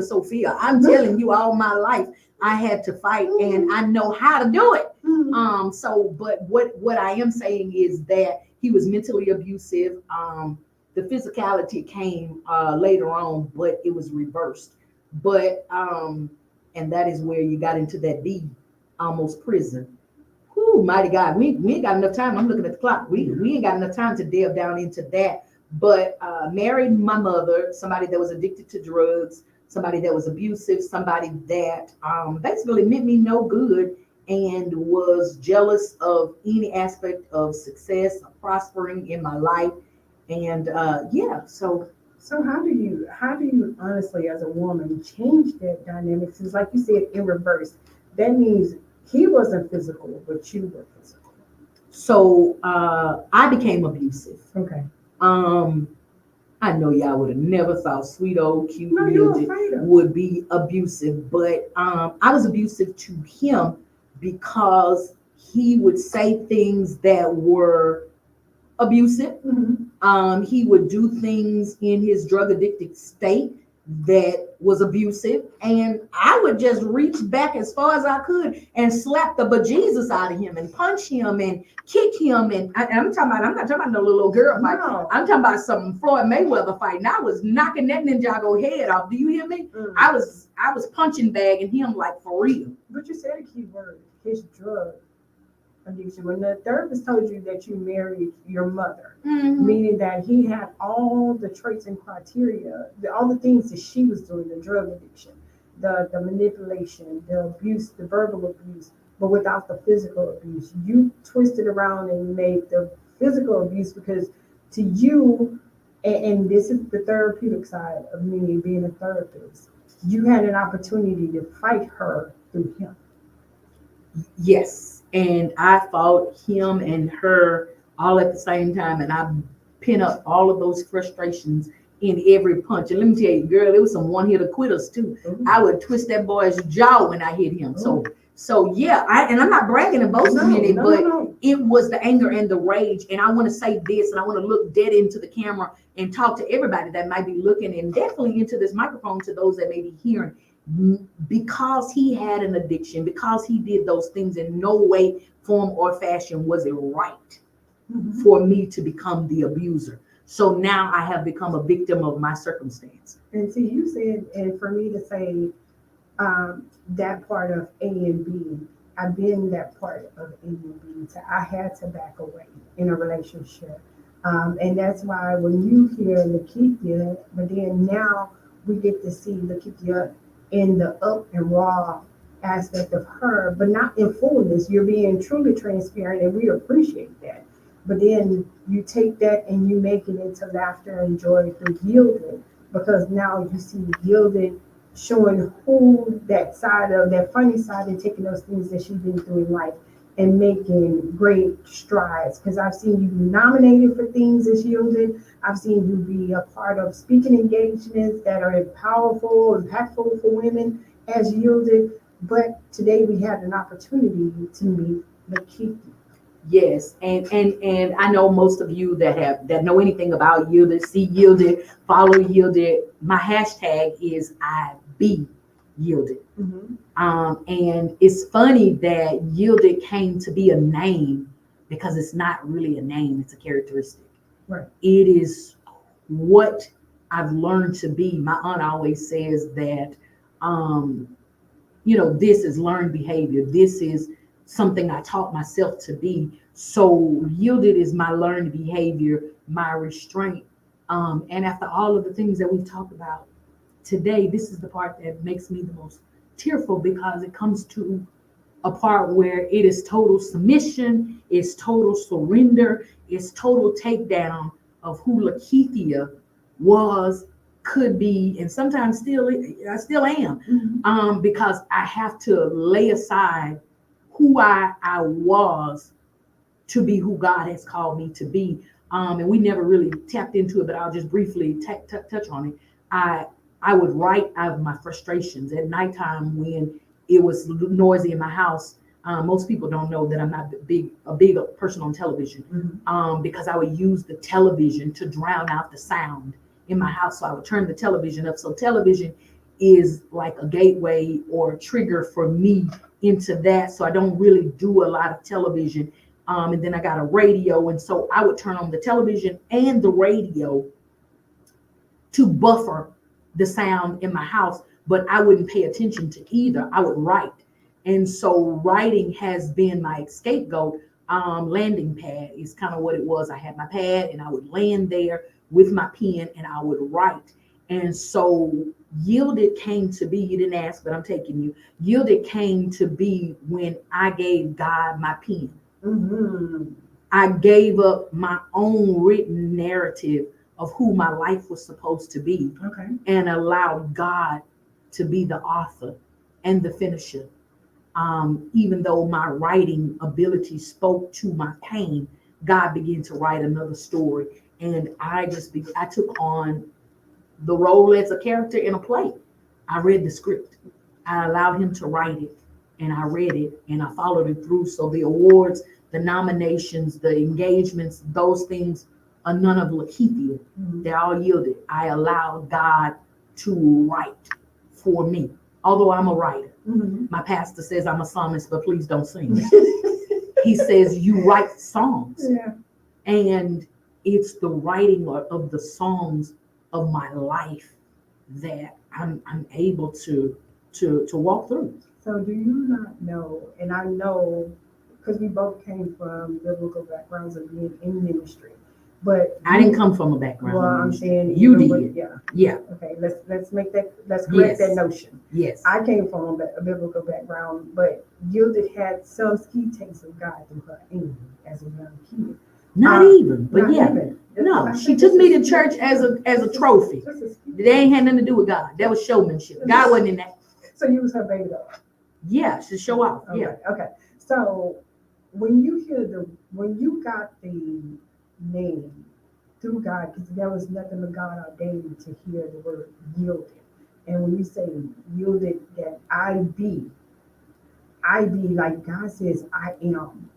He gave you the I be yielded because you say you gave him the penmanship to be able to rewrite your narrative of your story. Because again, he takes what is for our past and he works it out for our good, for our future. So when you announce yourself as I be yielded, to me, it still pretty much gives you that daughtership of God saying, I am her father. Yes. So you surrendered, you submitted, you gave him back the canvas that he gave you at first for him to repaint and reorchestrate with the right type of colors, and that color yellow. Caution. Man, not just caution. That's the joy of the Lord. That's a part of the colors that he did for the tabernacle when he did the brazen. Come on. So I'm gonna go deep with you because God is colorfully orchestrating your life, and we're getting a chance to see it unfold. We found out with Lakeithia, but now we see the backstory of where Yielded came from. Let me just share this. What happened when my name changed? I fell, fear replaced my pain, quickly my emotions making me insane. Sudden unfamiliar feelings betrayed me and caught me off guard. Knocking my feet from under me, I realized I was falling hard. Pushing away from what was drawing me near, I was drowning, sinking in my own fear, fighting, gasping, attempting to gain ground. None of this would have happened if I turned down the sound. The sound of the world to the max was ringing in my head, yet the only thing I heard is I won't stop till you're dead. Broken, wounded, scarred from head to toe. How is this possible? How could this be so? Fiery darts coming straight for little old me made me stop and question, how could this be? I know God and he knows my name, yet being in his presence and surrendering to his power aren't the same. So no longer is Lakeithia who you see. Yielded as a vessel is who I be. I be yielded. And I tell you, that is poetry. And I love how God orchestrated that poetry. When he wrote a song, the Bible is continuously being written. People think it just stops with that 66 page or 66 chapters of the Bible. But again, our lives are continuously being written for people to unfold and to read, to know that God is in continual business of miracles. He's constantly working miracles. He's constantly bringing us before people. And I love your transparency. I love how you are so open. And I've seen you on the stage. I've seen you in your element. I've seen you in different types of element to where even myself starting off, this is my first year on radio. I'm in awe, but I'm in awe of not you, Lakeithia, or you Yielded the person, but in awe to know that I know it's nobody but God. It is the grace of God. Exactly. Definitely. So we're going to get into this song. This is one of the musicians that's going to be at the show that's being held at the Fountain of Praise for GGC 2024, April 14th. Of course, What's GGC, girl? GGC is the I forgot. Gigantic gospel And that's concert. not how they spelled it. So my dyslexia wasn't working. Yeah, it's gigantic. That's how Okay. they spelled it. Gigantic. Yeah. She be over here giving people stuff acronyms. Now everybody knows. Now I ain't gonna let you discredit J Spivey Productions. Now J Spivey Productions gigantic gospel concert, man, is happening April 13th and April 14th. Yeah, that's it. Okay. All right. I ain't gonna let her discredit J Spivey with this GGC. He Yeah. don't know what that is. Yeah, He ain't never called that. Every year, September and April, y'all know it's gonna be a gigantic gospel explosion. Every April, every September. So every April, you heard it here first on the Save the Silly Morning Show that the gigantic gospel concert explosion that is happening. I will be in Dallas. You going to Dallas? I'm going to Dallas. I'm being Dallas. Yeah, I'm gonna be in Dallas. You going on the 13th? Yeah, I'm going on the 13th. Me too. And I'll be there on the 14th. You gonna be in Houston and Dallas? I'm gonna be in Houston and Dallas. So the same concert gonna be in Dallas on the 13th and in Houston on the 14th. Yeah, I'm looking. Why you going way to Dallas? I just believe, I'm going to Dallas because I heard Yielded is co-hosting. Girl, shut up. I heard Yielded is co-hosting In the gigantic gospel concert. Yeah, at Friendship Church. Friendship West Baptist Church. That's Pastor Freddie Haynes' church. We ship church friends. We went to ship church together. Okay. Ship church on the Fantastic Bars. Well, I will be there, J Spivey. Please, come into my head and not my heart about not knowing or because I'm good at acronyms when I see letters. So she just make up something. I do. Look at that. And will. Look, you call people name and they just text. Oh yeah. Look at that. How about that? You better do it. Count it to my head and not my heart. It'll be great to meet you and just learn about the things that you have going on in. So you ain't gonna meet J Spivey. Nah, I know. You might meet him. He gonna be there. Oh, in Dallas? Yeah, he gonna be in Dallas and Houston, but he's not gonna talk to you. Oh, don't talk to me. And then I say that because, and I'm gonna let you go to your commercial break. Man, when God gives you an assignment, it ain't about you. Exactly. You're not even gonna know who J Spivey is. Say it again. Say that one more time. When God gives you an assignment, it ain't about you. Yeah, I heard that in the Venezuela lyric. Listen, let me say it one more time for the slow church. The overflow. It ain't about you. Because God has given this man this. Let me tell you something. I mentioned his name when I was in New York a couple of weeks ago, and they was like, "You know Jimmy Spivey?" I was like, "Yeah, you know Jimmy Spivey? Yeah, he's one of the greatest producers and promoters around." I was like, "Oh, okay, yeah." So my point for even bringing up J Spivey like that is because he's not gonna introduce himself to you. You're not gonna know who he is. He's gonna be sitting somewhere in a corner, quiet and incognito, because it's not about him. He's already put things in proper perspective, so the show flows, and he don't have to do nothing. So yeah, I'm gonna point him out to you just because I know you want to know who he is. Right? Thank you. Yeah. Thank you. Sorry. So for the gigantic gospel concert explosion, I'm going to play a song of one of the many talents that is going to be there, and that is Pastor John P. Pastor John P.K. Here we go with Never Shall Forget. Never shall forget. 1, 2. Hey. Thank you for listening in. Thank you for tuning in to the Save the Silly Morning Show. Of course, you have met Lakeithia. We're going to get just a tad bit into Yielded. You just got to really know who she is. I love her heart. Her heart is amazing. Yeah, she's going to jump on over here. I'm just being nosy. So let's go ahead and get into that Save the Silly Cruise. Come on, get your ticket, book your ticket. Get into it. What's up? It's your boy cousin Al. Listen, man, the Saved and Silly Cruise is going down October 31st. We are leaving out of Galveston, that big G, and we're going to Cozumel. Hey, como está? Hey, me estoy muriendo como un perro abandonado. We're going out there, man. I don't even know what I just said, but all I know is I'm learning my Spanish little by little. What's up? It's your boy cousin Al. Listen, man, the Saved and Silly Cruise is going down October 31st. We are leaving out of Galveston, that big G, and we're going to Cozumel. Hey, como está? Hey, me estoy muriendo como un perro abandonado. We're going out there, man. I don't even know what I just said, but all I know is I'm learning my Spanish little by little. Buenos dias, buenas tardes, and que pasó? being, we finna be in Cozumel. That's what I want y'all to know. So go ahead, book your cabin with LD Entertainment so you can get into all the exclusive events. I just added an event, y'all. I just added an event, and they might get mad at me. They might I might get fined for this, but hey, I'm gonna just take the charge. But I'm challenging every comedian on the boat, every comedian to a versus. I'm challenging y'all to a versus. Like, what's up? Like, and I ain't talking about no jokes. I'm talking about a wet t-shirt contest. Cause you think you could beat me at a wet t-shirt contest? Hell to the no, no. So yeah, I might as well just keep on eating so I can win. Cause I just don't see. I ain't no use in me stop eating now. Cause on the boat I'm finna be eating burgers and fries and chicken and squirrel and all kind of stuff they gonna have on there. But anyway, go ahead and book your cabin while it's cheap. LD Entertainment. The number is somewhere around here. And why do I keep pointing like it's actually right here? It should be right here in front, down here. I don't know. Book it.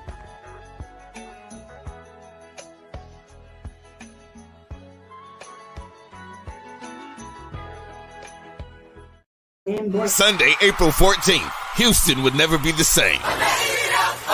It's the Gigantic Gospel Concert 2024, and it's one gigantic lineup featuring Pastor John P. Key. Never shall forget. Kalante Gibbon. This ain't no ordinary world. Also, Doc McKenzie at the highlight, the Canton Spiritual, Lisa Knowles Smith at the Brown Singers, the Cardi Cortez.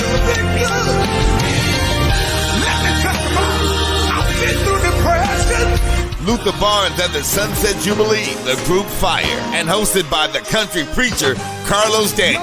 It's Pastor John P. Key. Kalante Gibbons, Zacardi Cortez, and more. Sunday, April 14th at the Fountain of Praise in Houston. Get your tickets now at ticketweb.com or eventbrite.com. Okay, so live, you have seen the information about the gigantic gospel concert that's happening. If you're in Dallas, if you're in the Dallas area, make sure you get your ticket if you have not gotten your ticket to participate. Let me tell you, John P. Keaton is going to be there. Kalante Gavin. And let me tell you, when I first met him, a song that he sung just really blessed my soul. I like it. Yeah, young man with great passion for the Spirit of God.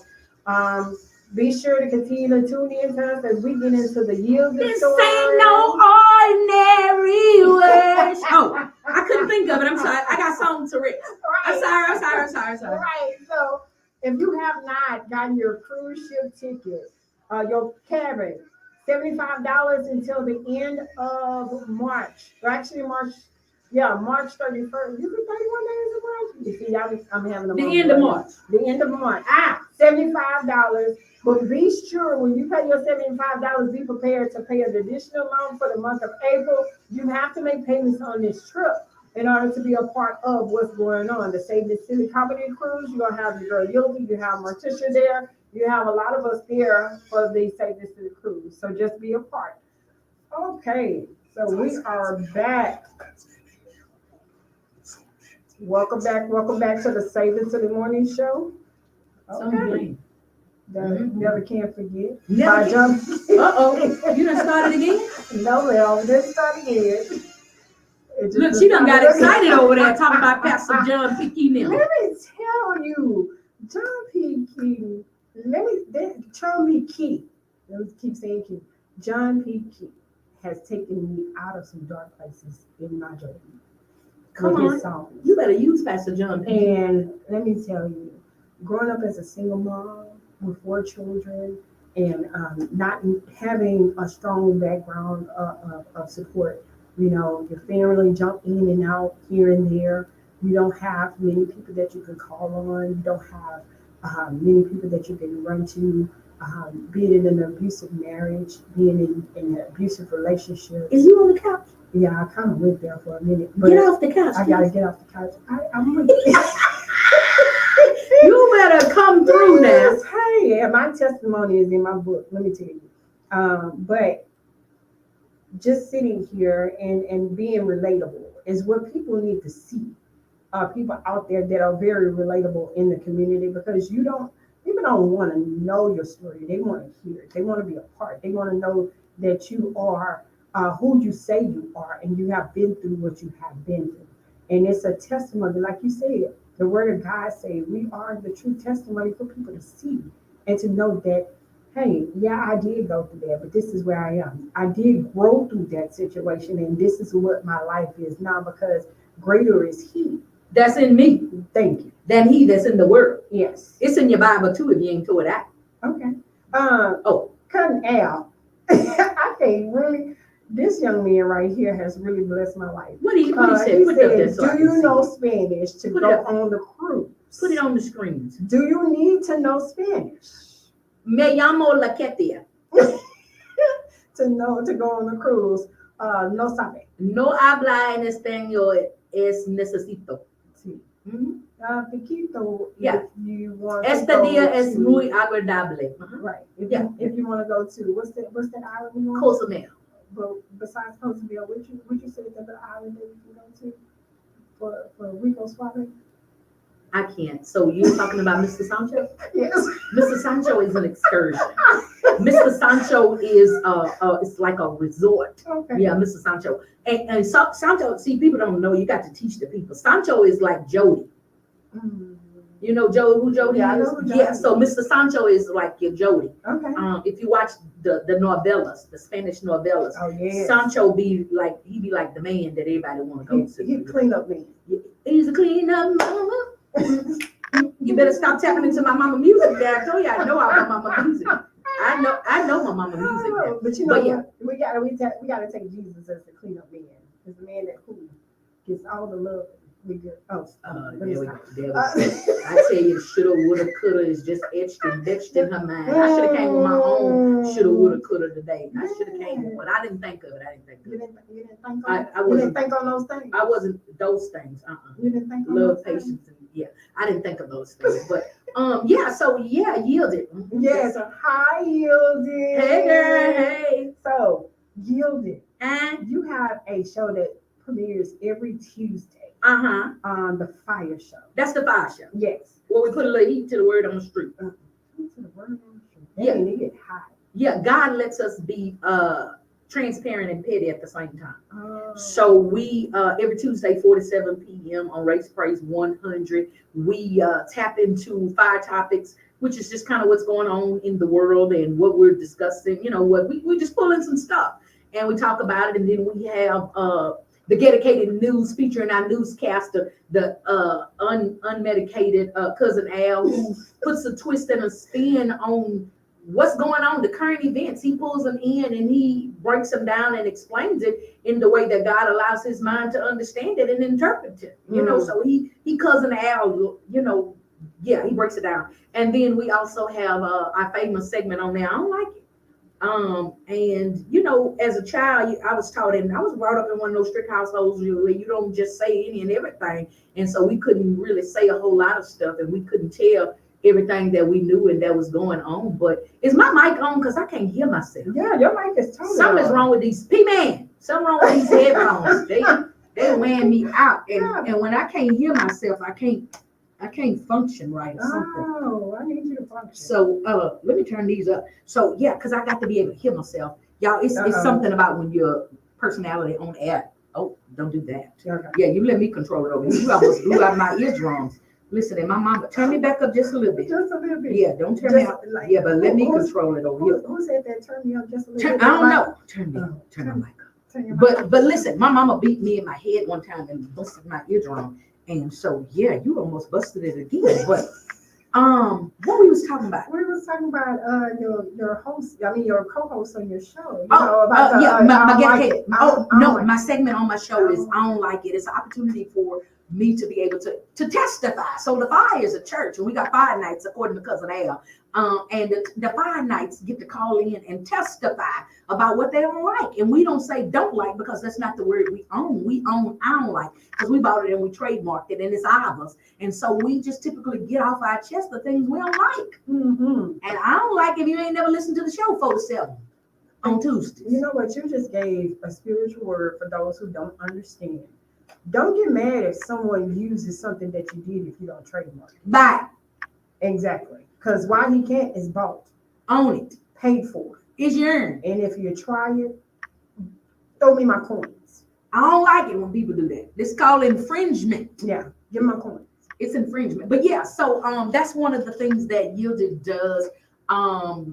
You want me to talk about some more Yielded stuff, or what you got? You know, I'm actually going to ask Yielded some questions. Oh, that's what they do on interviews. Yeah, Okay. the interview of Yielded. Hey, So a little bit of couch couch, and a little bit of non-couch. couch and couch. Yeah, so I want to get to the golly and the circular because the Yielded. Uh-huh. Okay, so when we Suckle. went, right, so we went from learning Lakeithia and how I Be Yielded came about, Yeah. which was a God ordained, orchestrated Yeah. thing in your life that said, hey, your past, I'm going to use this for my glory. So You don't know my story. Man, that's my song. all the Don't do it. things that I Don't do it. So you don't have me in the shout box. You can feel my pain. So with I Be Yielded. What I had to go through to get here. Hey, You'll never understand my praise. Oh, watch yourself. So don't, okay, all right. Don't try to figure it out because my worship. Yeah, God. it's for real. Is for real. Exactly. It is for real. So you don't make me pull the song. Don't make me pull the song. Now to worship him. Oh, we went to church. I've been through too much. Hey!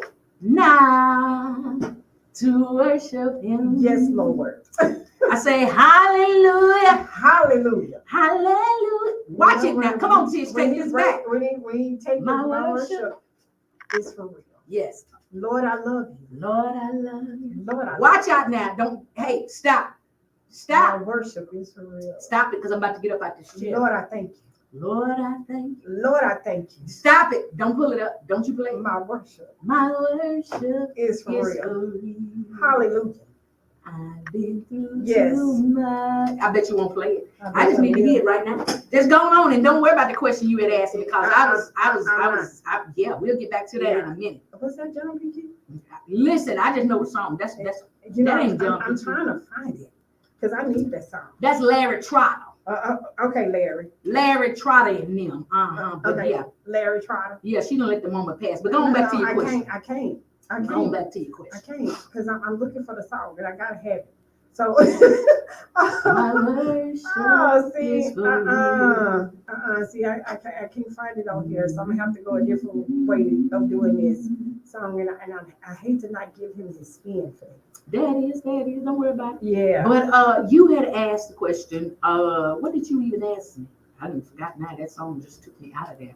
But being yielded has taken me through and to heights and places and points in my life that I never thought would be a part of my resume. Be a part of, when I say resume, not for accolades, but for the transcript of my life. I just never would have thought. It's taken me to heights and places and on stages and in front of place and space of many people. Yeah. And that has always been my prayer. We kind of skipped over when I got into relation with God.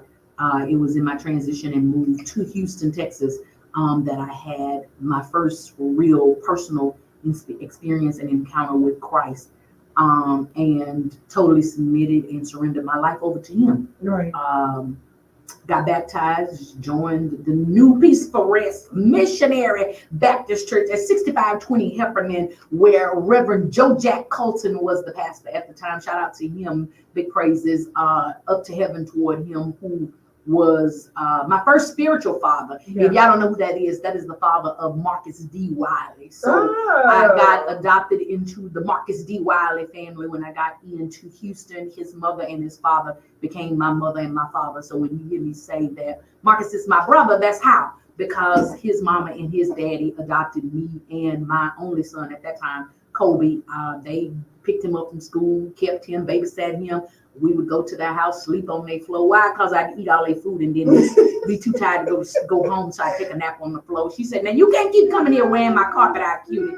But that experience, that exposure to God was my first Christian experience. Okay. And developed and gained a personal relationship with Christ as a result of their walk. And so that is how I came to know Christ for myself. Okay. And in that journey of you learning Christ for yourself, you know what? I'd be remiss if I don't do this yet. I have to, because you took me there. So I have to pay this song. So here we go with Bishop Larry Trotter and the sweet Holy Spirit. I said that. Larry Trotter and them. Yeah. I didn't know their name. The sweet Holy Spirit combined choir. So we're going to go into that song right here.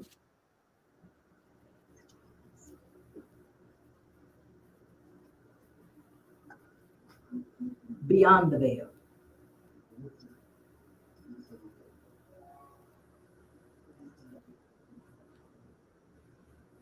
Jesus. So let me tell y'all right now, this song right here. Let them hear a little bit of it. Let them hear a little bit of it. Okay. Turn it up in the house. In the house. This right here? In the house. Oh, in the house? Oh, you got this on in the house.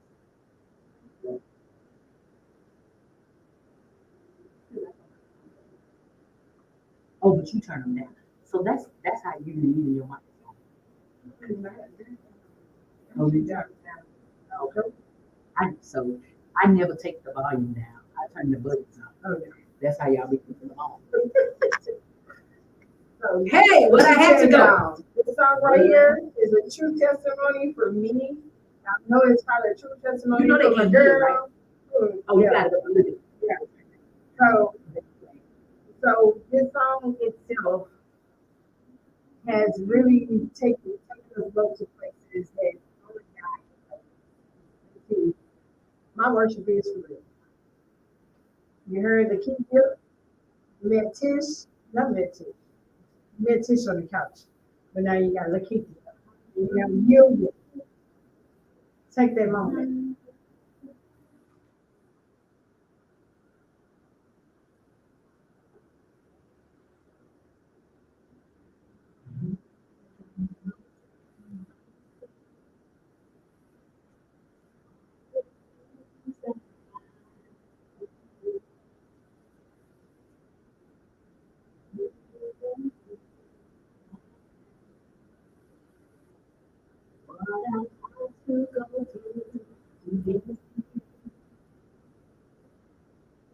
You'll never understand.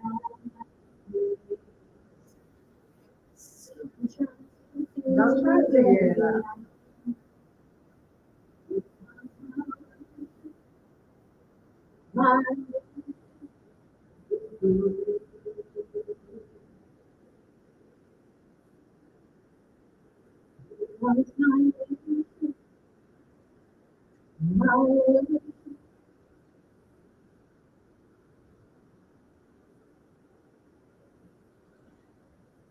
Yes. Not Yes. to worship him.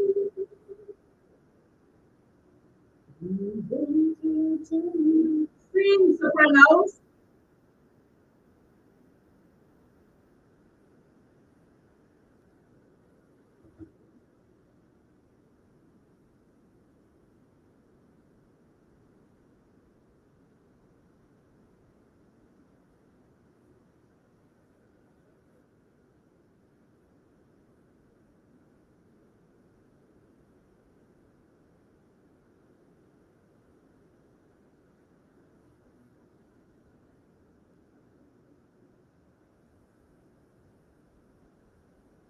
Hallelujah.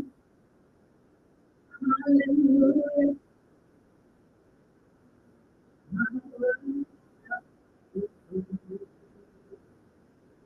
Thank you, Jesus. Thank you, Jesus. My Lord. Lord, I love you.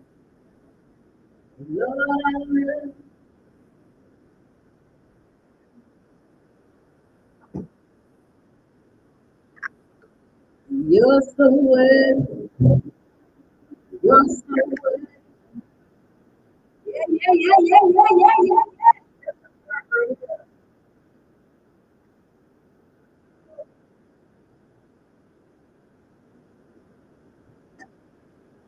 My worship. Yeah, God.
Welcome back to the show. I'm telling you right now.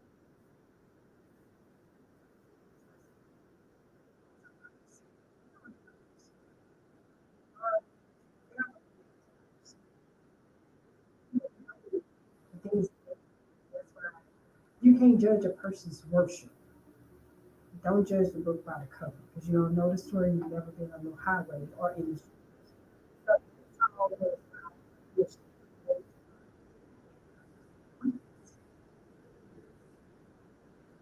So, welcome back to this highway. I just came out and doing the is you need a good I could you. So, you get into a lot of what the good is and people and all that. So, I would love to have you as you can go to. I would believe this really good bless the Lord of you. Otherwise, this is great. You know, to see your name truly in the land of the Lord. You have so this is a lot for us to really be able to you with our hands. You know, and it's not about it's about the journey that we live. Because if it was I said the scripture, we were prepared for it. So give me some words from this. How can I get to you with where can I find how you do it? Give me a in the street, and look for me in the street. And I say all times because God has got me everywhere. I tell everybody, I'm now the kids of future back to you. God has given me to be able to pick the hearts of people.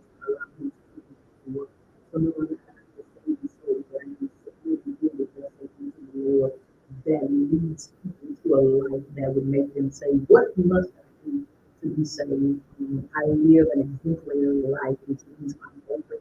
I allow people into the vulnerable places of my life, which means I'm comfortable to see what God has done. So if you're looking for you, then of course, you can see that 47, you can find me Rachel Clayton and Injured on the Pod Show. You can find me on social media platforms as YouTube, Facebook, why I email like this. I just hope you can set that. You can find me on Instagram as I be building on my YouTube channel. You have to subscribe and see all of my shows. There, my shows are around there. Every Tuesday, Mr. But God has given me a platform, various platforms. Before I able to tap into my story side. So that's how we found that with the yellow microphone. This is any kind of this is what we do. So yes, it is a community, y'all. God allows me to do the things and horrors of my life in a way to provide medicine for the soul. The Bible says the medicine, laughter is the medicine, but the laughter that I love so much is that sorrow dries up the bones. So I'm not walking around here being sorrowful and pitiful because of the life that I've shared with you, because of the promise and faith that I've been through. God has allowed me to live with. But one of the biggest things that I have coming up, y'all, and I like to share things so I can be involved, but it's not just gloating. But one thing that I'm a boasting about is make you the things of things. That's the kind of things the things of things rising. So you need to be hosted a plethora of comedy shows and things. But this will be a good thing because two mothers having lost my mother just this January, a little over a month, this month. This is a show that is dedicated to my mother.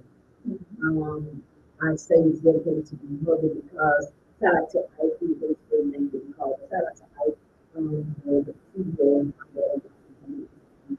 he allowed me to, I think he forced me to, Colin told me to put together this show.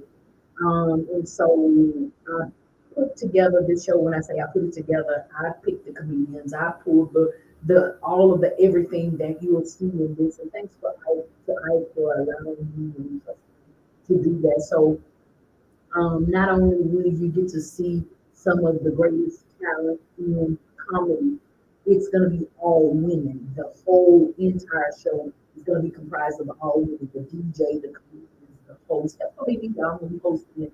And then we are going to allow those that are participants that purchase tickets to do a memorial tribute to their mothers. So that information will be coming out. So make sure you follow Dr. Entertainment on social media, Facebook, Instagram, and you'll be able to see. You purchase a ticket. If you purchase a ticket only, you'll be able to see how to submit your information to do a tribute that we will do at the end of the show. It's going to be a really tribute. It's going to be a time of laughter. We on Mother's Day, holiday, Mother's Day, can be in the ways heart, in my heart, for laughter. I'm going to give you an opportunity to come out and laugh. Fresh food, everybody doesn't have something. But laughter is definitely the way to start with.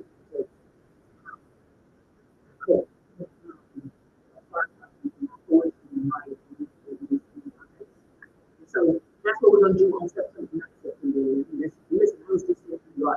And so 9/11 is something I did. I went to Twin Towers when I yeah, so I saw that. So that's 9/11, but it's May 11th. Is the Queens of Queens comedy. We also have you didn't ask me that. We're gonna be talking about this. Okay. Okay. And then that's coming up. Before that, April the 13th, I will be in Dallas hosting the Gigantic Gospel concert featuring John P. Kalante Gavin, Houston's own Sequoia Quartet. He is going to be in the building. I'm going to get his run on. Y'all know he's a runner. He likes to throw the runs out there, so I'm going to try to practice my runs. But we do run challenges. But so it's going to be an amazing time. Friendship, yes, in Dallas. That's the Sequoia Name is church. Then that's what is it? Oh, I got a brunch that I'm gonna be honored at on April the something. Y'all go to my page, I can't all of this together, but I'm gonna be honored at an entrepreneur brunch then, and then after that, that's April, May, June 1st, I will be honored at a entrepreneur thing where they're honoring entrepreneurs, female entrepreneurs, and you know, that's gonna be and then June the 8th, I'll be speaking, y'all. Man, listen, revive your wealth conference, the Wealth Money conference will be at the NRT Stadium. I'll be a featured speaker there, so I'll do an hour presentation on reviving your money, and I'm going to tap into the spiritual aspects of renewing your mind in order to revive your finances. So yeah, I'll be there speaking. You can find all of this stuff on my social media page, links and flyers and all of that to get the information. Because if you rely on me to tell you, you're gonna be at the wrong place at the wrong time because I can't keep up. But follow me on my social media platform. I got Instagram, I got YouTube, but primarily everything that I do, I'm doing better with the IG, but most of my stuff is currently up to date in the Facebook page. So yeah, the YIELDED, look for my big yellow face or big yellow shirt. Yeah, yeah, I really appreciate it. I really appreciate it. And I feel people that say that even though we are on the particularly right now, this weather, but diffusing the fact yeah, made my stomach hurt. Yes. And then I said, well, you just That's what it is. Are you sure where that comes from? no, y'all drink coffee every day, like 3, 4, 5 times a day. So I'm good. And then I do oatmeal, so it's really good. I don't do milk. Yeah, I'm a oatmeal coconut milk. Oh, Yeah, okay. it lessens the fat and calories. Okay. Yeah, because I drink a lot of coffee. Well, Thank you, child. okay. Okay, so you have heard from me that you also had an opportunity to do this, and we're going to keep you know, now. Did all stuff about this stuff. It's when we go to YouTube, it's going to be good. I mean, over there as well. I got Facebook over there. And I promise you, keep this because, yeah, and music is not necessarily the people that the people that and a lot of music stuff is that music is orthodox to the people. They is. So you say that was the first one to say, No, you're not quite it. I mean, That you have three different entrepreneurships. yeah, I compartmentalize them. I don't let you get me do it when I'm in the middle and vice versa. You know, that's what we do when it's because sometimes I got balance. I got to lay down being good. This is what you people don't do that. I put myself on for me. So when you see me here, that's I got to come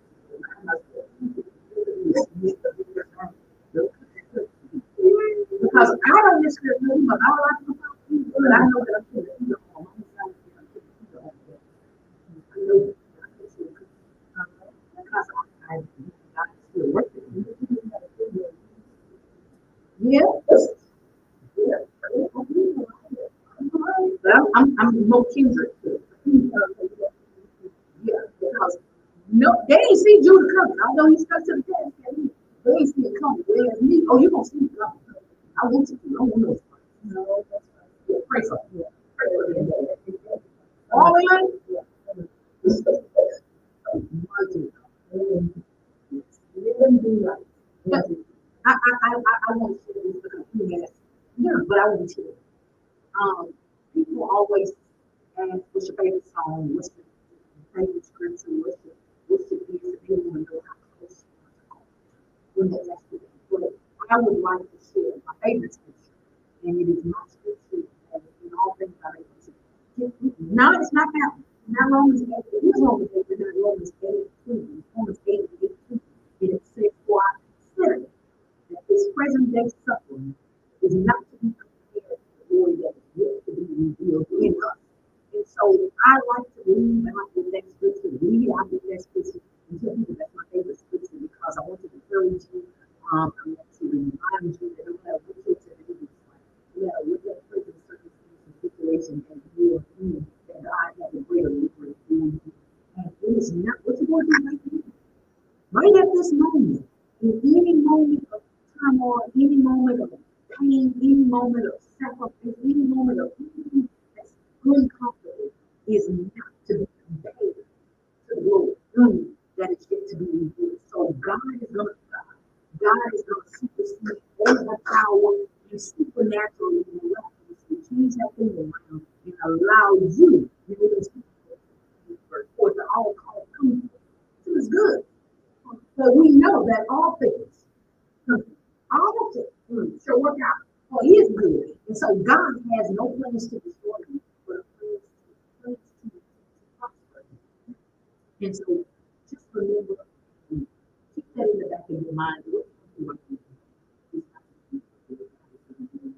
So be encouraged, be strengthened, be reminded that God is able to do. Yes, let me say. Let me tell you, this is who I am. And I offer no apologies because He has used those very things before I could actually learn the word of God. Because He always it was song that I realized that later was nothing but yeah. So yeah, God is a lifter up of my head. That's what it's saying. Yeah. He's a lifter up of my head. And I owe it all to Him. The yielded vessel that you see before you is of no works of my own because I know how to be Martha King's daughter. But hey, in 2024, I am submitting to be in my father's house. That's all I got. And one thing I will say is that you don't ever be apologetic. Always be unapologetic for what God tells you. Because nobody can ever write the story for this. That's it. That's it. And don't come to me talking about I want to be like you when I grow up. No, Negro, you don't know the truth of my heart. So you don't cover somebody else's. Don't cover somebody else's what you think is saying because you don't know. You don't know. I don't know. You don't know my story. And this was just a brink of who I am. We didn't tap into the live out people situation. We didn't tap into the live out loss of my life situation because God is so God. Listen, my brother Marcus Riley said, God is grown. And God do what He wants to do. And because God has done what He's done, what you see is the glory of God.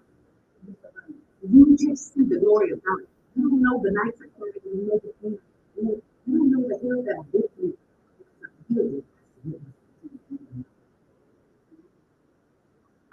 Yeah, I know. I know.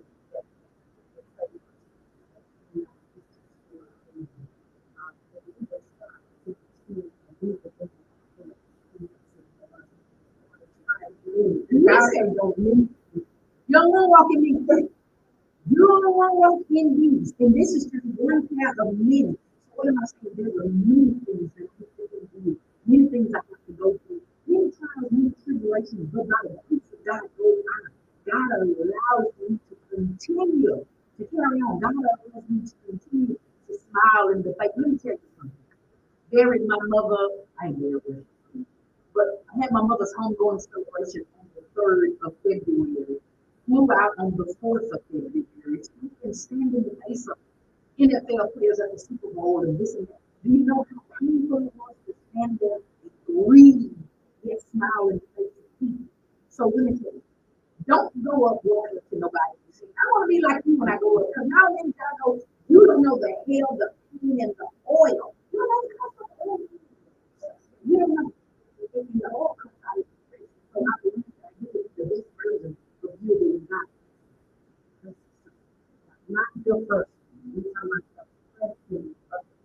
or yeah. So you heard it first. Go on the office, the first ones that you see, you can see the building and like the item on Facebook. Why? Yes, why I did. You can find her, you can see everything that's going on in her circle, in her environment. Be a part of the community. Get out there, find out what's going on out there in the community, be a part of it. Don't just sit there and be like, I wish I could. Or you can be a part of the team. You've heard it here on the biggest show as we do. You have been feeling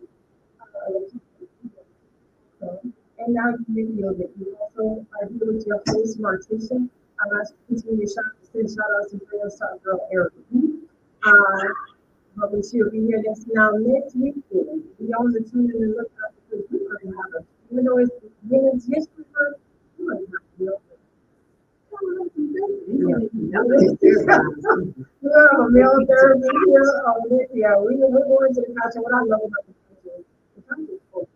We just lay there, tell the story, and we're here for it. We're here to support. We're here to celebrate and to go through the process. If you go through the process, we have to learn how to celebrate. Let's start normalizing therapy for the African American in Black and Brown culture. Let's normalize it. If you want to know anything that I'm doing, then find me on social media. You can also find me on Instagram at Martisha and why you can't. You can also find me on Facebook, my page again.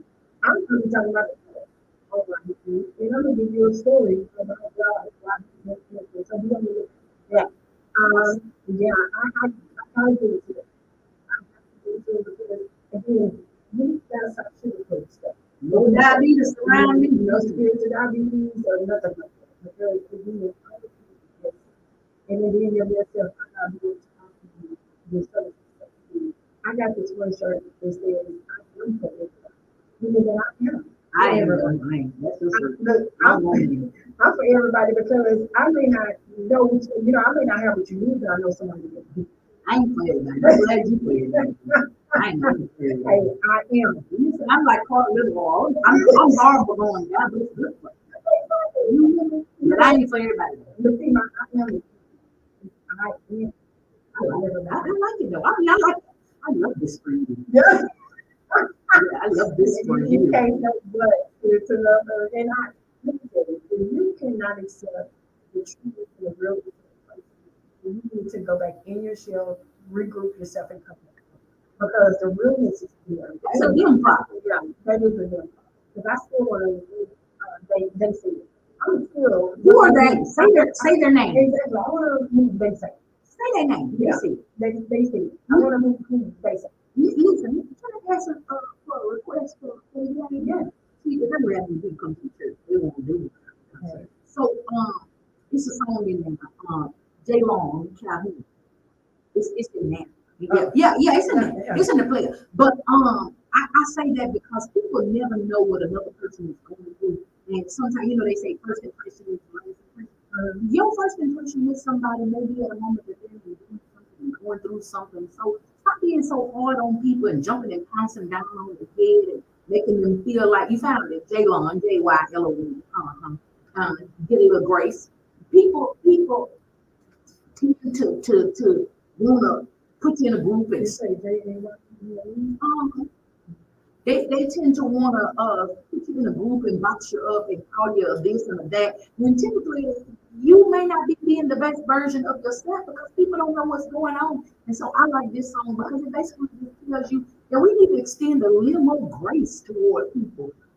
Be gracious and merciful like God is to us. We want to find Christ-like characteristics until it calls us to be out of our comfort place. But this is one of mine that this song, I like this song because it just basically says, give people a little grace. Extend to people what you want people to extend to you. You don't want to automatically assume you whatever because you're going through something. So don't do other people that. I'm able to send more to show you anything. I love the color. And as a matter of fact, to be able to speak to great. I don't mind seeing the therapist chair while you sit on the couch. I was trying to lay down. Y'all need to get a more comfortable couch because this feel like a chair. Yeah, This a chair. I need a couch at this chair. so be on the lookout because I got a heavy day. I ain't come. I'm good, you are. I mean, Yeah. I need you. Yep. So you heard it here first. Again, thank you for tuning in to the Say This Today morning show here this Saturday morning. You can see us, hear us, and come in every Saturday morning from 10 to 1. That is at raisethepraise.com. You can find us on all social media platforms. You can even call in at 346-355-0100.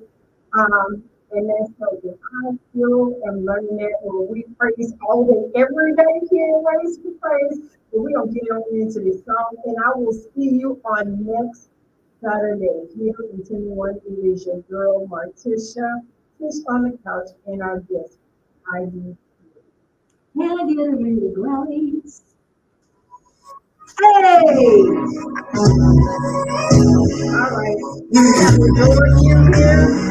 We have enjoyed you here on the Say This morning show. See you next Saturday. Blessed be with you. Remember, you were created for this day because this day was created for you. Love you to life and we need you. Have a good one. Pray for me. I want to